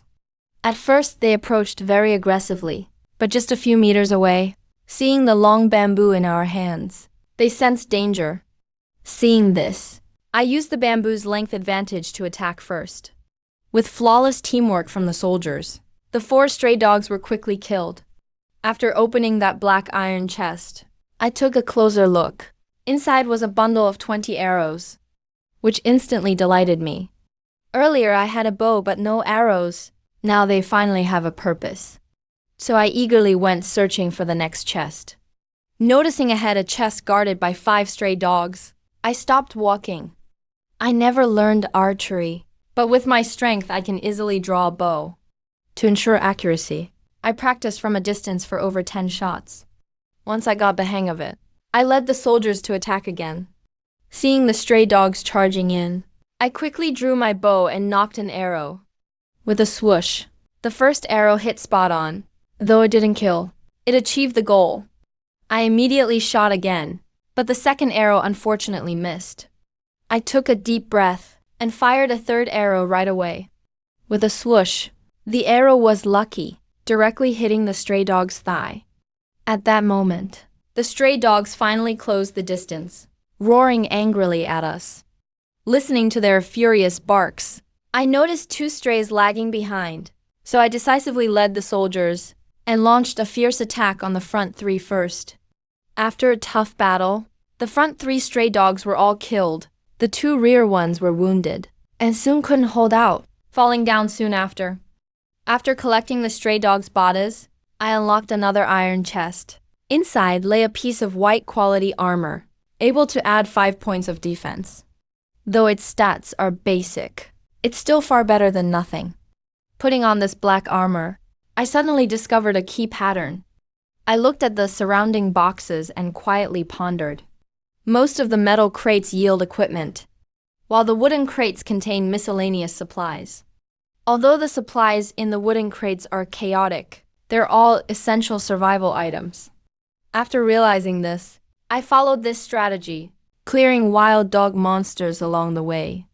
As each monster fell, my rewards grew richer and richer. The metal crates dropped several white-grade weapons, boots, and gauntlets. Looking at these white items, I figured that getting a green axe the first time was pure luck. During battle, I also tried the power strike skill from the panel. Watching the monster in front take a fatal blow and get instantly killed, I was very pleased. But I still decided to save my skill points, to try merging them later. Just then, the system notified me I'd reached level 3, gaining free attribute and skill points. My soldiers leveled up to 2 as well. Looking at the sky, the time was almost up. I quietly decided that tomorrow I'd send these level 2 soldiers to chop wood, to improve efficiency. Once my plan was set, I turned around and walked toward the lake, getting ready to collect the bottled lake water the soldiers prepared earlier, bringing all of it back. When I reached the lakeside, I saw containers filled with water everywhere, and each bamboo tube was carefully covered with large leaves and rocks. After all, I'm someone who values hygiene, so I can't sell dirty water. Once all the water was packed and shelved, I finally breathed a satisfied sigh of relief. At this stage, most of those surviving are probably out hunting monsters, and they need clean water to handle the organs. So this water is definitely going to sell. I thought to myself, there probably aren't many people with this skill. Cleaning organs or washing clothes and produce is very painful for anyone who lacks water. And as the number of people keeps increasing, their water demand will skyrocket. Thinking this, I felt this was a great opportunity to make money. With this in mind, I began to calculate. Later, when everyone finds containers for water, clean water resources will naturally become much less valuable. If I don't seize the chance to cash in now, there won't be another opportunity like this. After all, the market can only be so big. Now, quite a few people have successfully established barracks. Seeing this situation, I knew well, food, water, clothing, and shelter will all become their concerns. At this moment, many people are complaining in the chat channel about how hard it is to be a lord. With nothing at all, they're overwhelmed by these chores, feeling a headache coming on. Someone sighed. You really don't realize how expensive basic needs are until you're in charge. Seeing this message, another person immediately posted a long reply in agreement. That guy complained, saying, "Exactly. The two soldiers I just summoned, because they lacked food, clothing, and shelter. Their loyalty instantly dropped to 10. Then that guy added anxiously, "I'm seriously worried they'll just kill me." Reading these chats, I couldn't help but feel a bit helpless. People were also complaining that everything was in short supply, even gold coins. It's really tough being the boss. Sometimes I honestly want to give up. But the power from leveling up makes me feel like there's still some big surprise later on. After hearing this, someone else quickly chimed in. He excitedly agreed, saying, "The Dawn City Lord is right." I'm naturally weak, but after grinding today, I feel much better. Right away, someone joked in the channel. A quick quip came in, "You're probably kidney deficient." Then someone ruthlessly added, "I think it's poor planning, actually." Looking over the chat, I realized many lords are severely lacking even basic food. After roughly gauging the market, I listed items again. I directly put up all kinds of meat I'd collected, listing them all on the trading panel. As for me, I'm sure in the future, I'll never have to worry about food shortage. Plus, my crops grow way faster than everyone else's, so I'm even less worried about grain. So, I immediately priced a piece of raw meat at 5 gold coins. That price isn't expensive, and it's all nicely cut. Just roast it when you get home. Super convenient, so I feel the price is very fair. As for the corn, I set the price at 3 coins per year. The corn tastes pretty good after all. I'm sure it'll fetch a good price. If anyone's willing to trade supplies, I'm totally fine with that. After all, in this harsh world, I can't ever have too many types of resources. After putting the items on sale, I immediately hyped them up in the chat channel. Freshly prepared cuts of meat, all pre-cleaned ahead of time. Just grab it and cook at home. There's also tons of corn for you guys to grab. Limited quantity. First come, first served. Once the news came out, lots of people opened the trade channel and quickly started looking for my exclusive listing as the Lord of Dawn City. Since many people were already following me, whenever I listed something, their system panel immediately showed a related notification. Someone yelled, "Dude, just a regular piece of raw meat, and you dare sell it for 5 coins? That's pretty ruthless." Then someone added, 3 coins for a corn. You might as well just rob us. The chat channel filled with angry ranting all at once.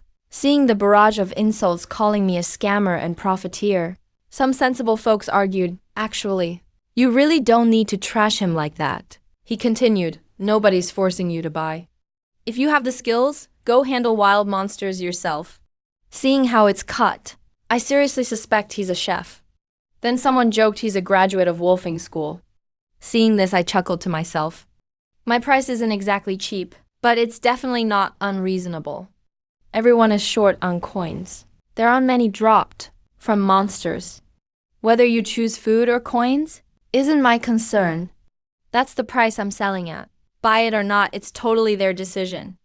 When the notification sounded, I immediately opened the panel to check messages. Unrivaled was the first to ask, "Bro, can I trade wood for meat?" Lonely Cigarette boldly said, "I want 100 pieces of meat." Little Butterfly asked with envy, so jealous, "Can it be cheaper?" "I'll trade seeds." After reading these messages, I was thrilled. I'm really not worried at all about having too many resources. So I quickly replied to Unrivaled, "Of course you can." "Brother, next." I continued typing back. Let him trade 1 piece of wood for 2 pieces of meat. Once I'd sent the message, I patiently waited. After getting their reply, World Champion immediately sent a message to complain. "We've been doing business for so long, after all. How can you still be so ruthless?" Seeing his flustered and exasperated expression, I couldn't help but laugh, alright. "Since we're old friends, I'll add another piece for you. After all, if I set the price too high at first, how would I do business in the future? Right now, wood sells for 20 gold coins on the market. My price for meat is about the same." Who would have thought? World Champion immediately haggled, 4 pieces of meat for 1 log. That's definitely a fair trade. I agreed without hesitation. All right. Deal. I smiled and continued to ask how much he needed. Anyway, I have plenty of meat in stock. Let's see how much he can actually take. In the end, he bought 80 pieces of meat. I guess it's for his soldiers to eat. After that, I successfully traded with Little Butterfly and a few other friends. Everything went smoothly. After this round of resource exchange, I gained a lot more valuable resources. While I was still happily calculating my generous profits just now, Tomboy suddenly sent me a message. After I saw what was on the panel, my eyes widened instantly, and I totally lost my composure.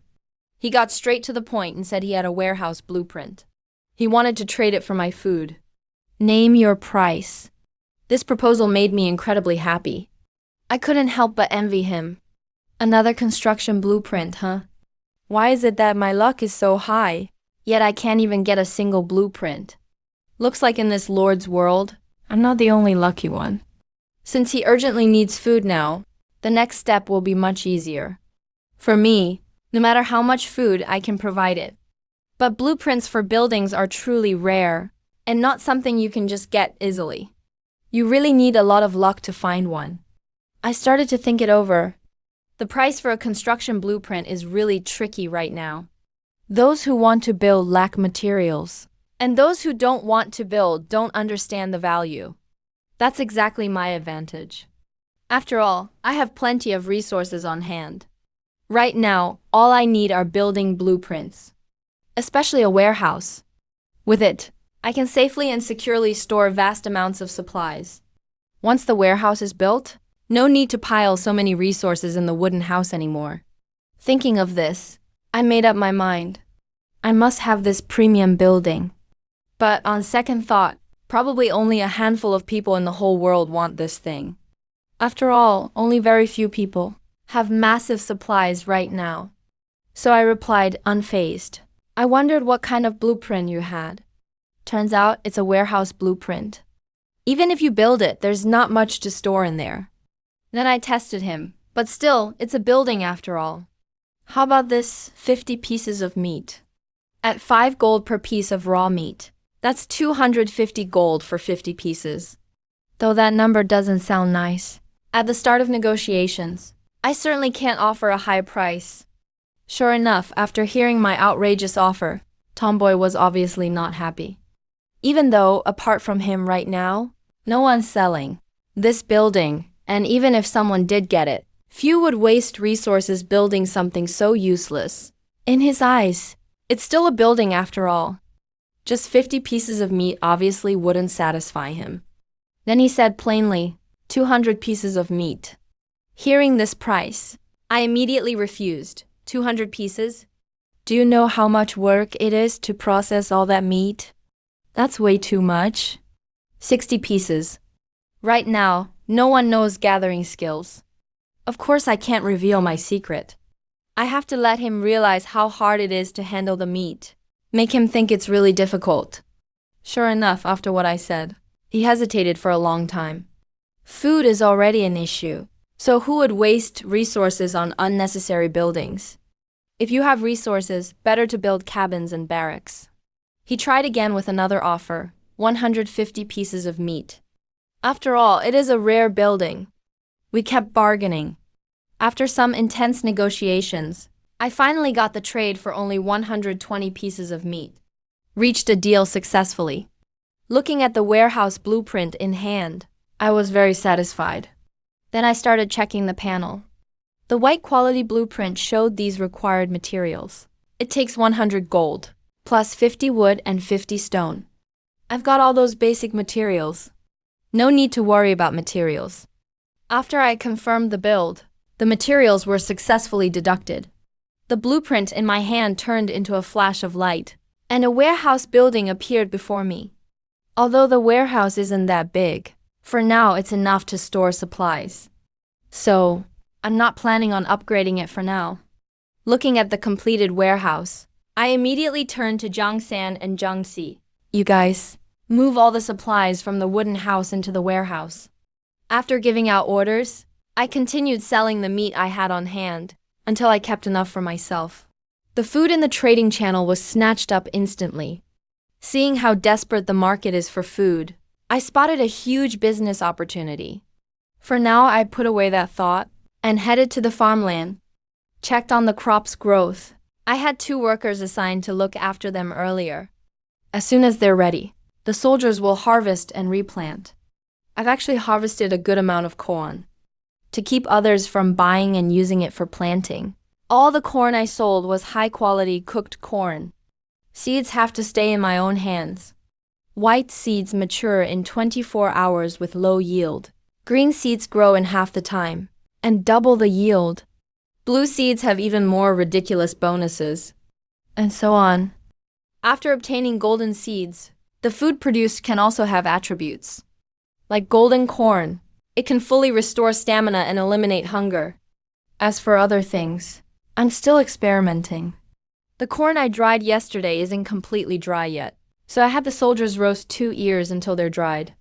I plan to fuse them into golden corn before planting again. Today I used all my mental energy on fusing seeds. Looking at these shiny golden potatoes and apples in my hand, along with sweet potatoes and cabbage, I was lost in memories. Back in the countryside, potatoes are mostly propagated asexually. You just cut them into pieces and plant the sprouted parts. As for sweet potatoes, they're mainly cultivated with cuttings. Just stick the vine into the soil, and they grow on their own. Although I know they have real seeds in reality, I've never seen anyone plant them from seeds back home, because they grow slowly, and the final yield isn't high. But in this Lord world, all food seems to start from seeds. I snapped out of my thoughts and handed the golden seeds to the soldiers for planting. The soldiers had just finished sowing, when the system indicated it would only take an hour and a half to harvest. That's the power of golden seeds. I'm really looking forward to their attributes. Suddenly, a bold idea flashed in my mind. What if I fused 2 golden ears of corn together? Would a new effect emerge? What if it unlocks a secret quality? So I started waiting for my mental energy to recover. I grabbed some purple corn for a basic synthesis, and then, without hesitation, fused 2 golden corns together. With a dazzling glow, it actually worked? But the drain on my mental energy was huge. I immediately felt a strong wave of dizziness, nearly collapsing on the ground. I glanced at my attribute panel and found that fusing 2 golden ears of corn used up a whole 5 mental energy points. I definitely need to be more careful next time. But Seeing this corn radiating an even stronger golden glow in my hand, I couldn't help but smile. The panel shows it can maintain stamina and fullness for 8 hours. The attributes have directly doubled. It lasts much longer than before. Giving this corn to logging soldiers will keep them at peak, working non-stop. I think I just found a path to getting rich. I'm even wondering, if I fuse 2 of the upgraded corns again, will the attributes double once more? But mental energy is a huge problem. It already took 5 points the first time. If I do a second fusion, it'll probably take even more. I put that idea aside for now, so the soldiers and I enjoyed roasted meat and nibbled on corn at the same time. Life was pretty good. Everyone was happy. Today's harvest was great. We got a lot of gear, and I believe if we try hard again tomorrow, everyone will have their own equipment. Just then, Jiang San came running over shouting, "Lord, the golden corn is growing so fast." And after watering it grows even faster? Hearing that, I curiously replied, "Oh, really?" Then I immediately stood up and quickly headed over to the fields. I saw torches already lit around the farmland. Under the torchlight, we could see everything in the field, clearly and distinctly. Jiang San scooped some water and poured it on the golden corn patch. And as soon as the water hit, the corn actually started growing visibly fast, almost out of control. Seeing this bizarre scene, I was truly amazed. Judging by this, maybe it won't even take an hour and a half to harvest. Thinking that, I immediately had some people grab flashlights and told them to watch out for monsters and fetch water from the lake so we could water all the corn fast. After all, the sooner the corn is ripe, the sooner I can make more gold coins. Once I finished arranging the watering, I opened the system panel out of habit. Looking at the level 3 wooden house, it really can't fit all these people. So I spent 400 gold coins and lumber, and immediately upgraded the house to level 4. Then I spent another 400 gold coins and lumber to upgrade the barracks to level 4 as well. After the upgrades, I could recruit 10 more soldiers. But I planned to wait until tomorrow morning before summoning more soldiers. The higher the level, the more wood they can chop. Along with the supplies I've gathered, it should be enough for now. Then I checked the status of my territory and found I've already met the requirement of owning 5 level 1 buildings. I just need to spend 100 gold coins to upgrade. I decisively chose to upgrade my territory. Right after that, the system notification echoed across the world. Dawn City Lord is officially first in the world to reach level 1. Special reward, 10 free attribute points. A full 10 points throughout the night. With the world announcement repeated 3 times, the entire Lord world was in an uproar again. Seeing the chat full of envy, jealousy, and hate. Some people even begged for a carrier to become my wife.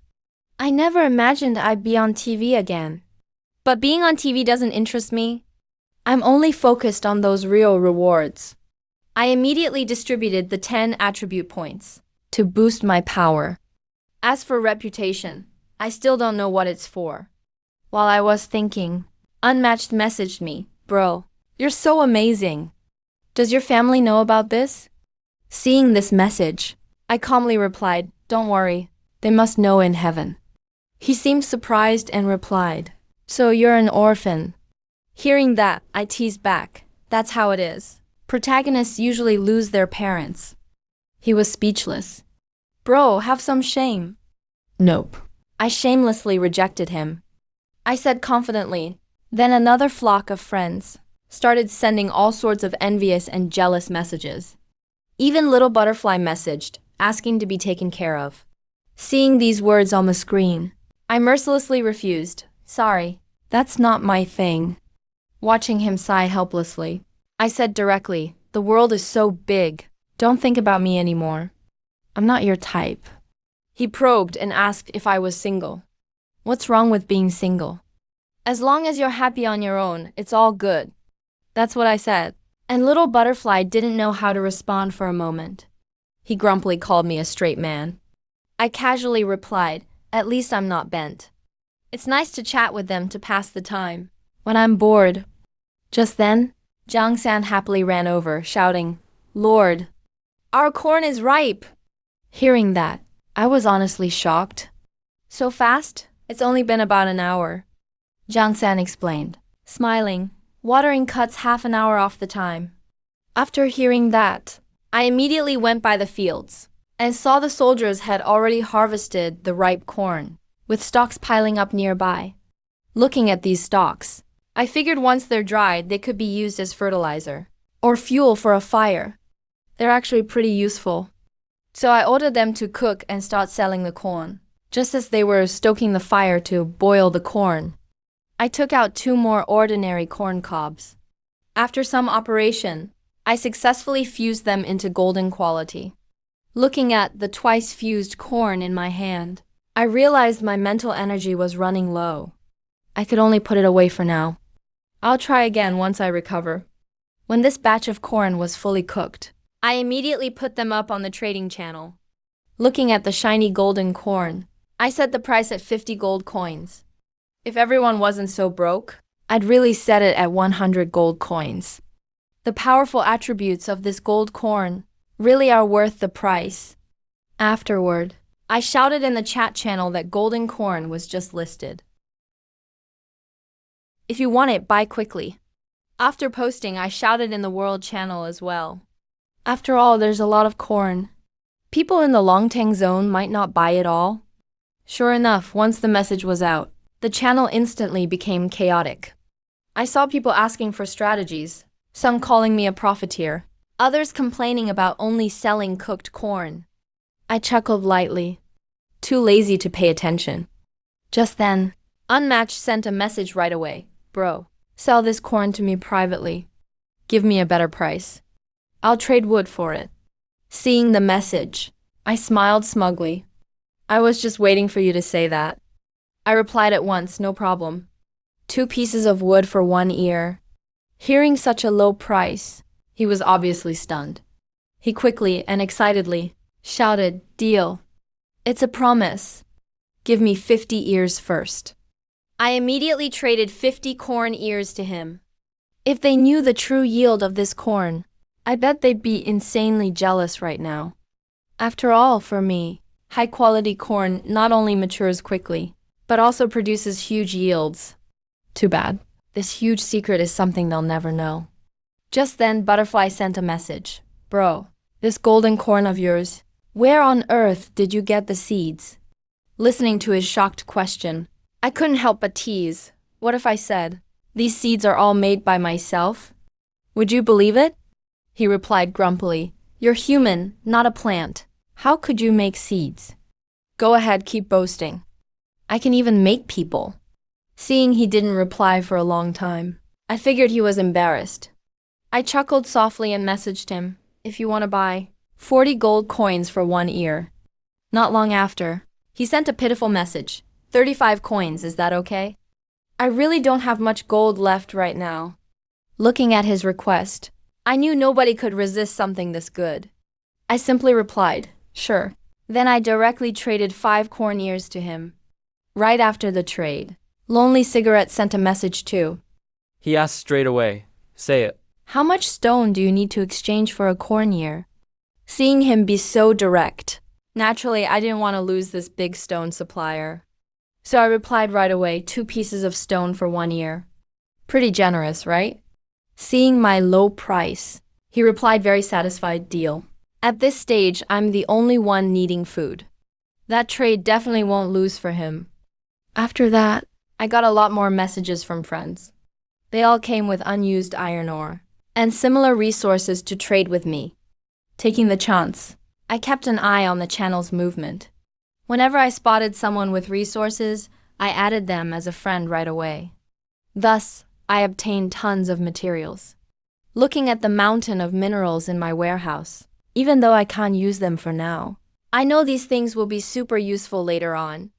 Just then, Zhang San rushed over shouting, Lord, bad news, seeds from golden corn have all turned into purple quality. Only purple ones now. Hearing this, I was suddenly stunned. I quickly walked to the farmland and found that all the corn growing was purple. Looking at the downgraded corn in the fields, I was full of confusion. I turned to Zhang San and asked, did you use matured golden corn as seeds for these? After hearing Zhang San's confirmation, I instantly understood.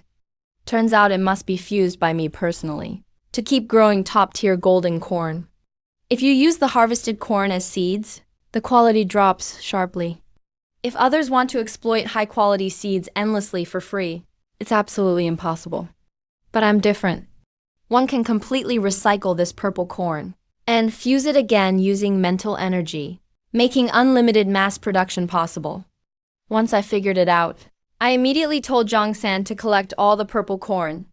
Hand it over to me after it's dried out. I'll fuse them all into golden and sew them. Looking at my skyrocketing gold balance, it's almost at the 100,000 mark. This Is definitely an unimaginable fortune. Money makes things easier. I won't have to worry about money for a long time. Putting those thoughts aside, I continued listing cooked corn, started sweeping up wealth across the whole region. At this moment, the chat room was full of jealous people cursing out loud while watching my corn sell out instantly. They were all too shocked to speak. Nobody knows how much stock I really have. Monopoly truly feels amazing. Because in the whole region, only my place is the sole supply. Though many curse and complain, this corn's stats are just insane. For rapid early development of their territory, they have to buy it even if they're grinding their teeth. Some bought cooked corn to plant, but inevitably failed completely. Then channels started accusing me of profiteering and complaining I wasn't being fair even louder. Listening to their powerless rage on the channel, I couldn't care less. Outstanding people always get envied. Besides, I've never forced anyone to buy anything. Just then, a few soldiers excitedly brought some crops, shouting, "Lord, these are freshly matured golden potatoes and sweet potatoes. Please take a look." Seeing the faint golden glow from their food, I smiled in satisfaction. Then impatiently opened the system panel and checked carefully. I carefully examined the stats of the golden potato. After eating for 4 hours, your hunger is reduced by 150%. Though the potato has a single effect, it's extremely filling.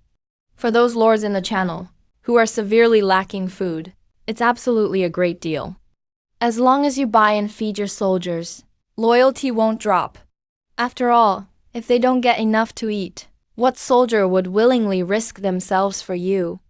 1 potato keeps a soldier going for 4 hours. 3 potatoes a day is enough. If priced at 50 gold, it only costs 150 gold a day to feed them. As long as each soldier can create over 150 gold worth in a day, it's totally worth it. Thinking about this, I compared potato yields carefully. Found that potatoes produce twice as much as corn, but their stats are a bit lower. If priced as high as corn, most lords would definitely choose to buy corn first. After weighing the options, I decided to price potatoes at 40 gold each. I believe this price, most people in the channel can accept. With the decision made, I had soldiers cook potatoes in bulk, listed them for 40 gold each. When it comes to making money, I never mess around. After listing the products, I announced it in the channel. Everyone was excited to see new food listed again. The whole chat room instantly became lively.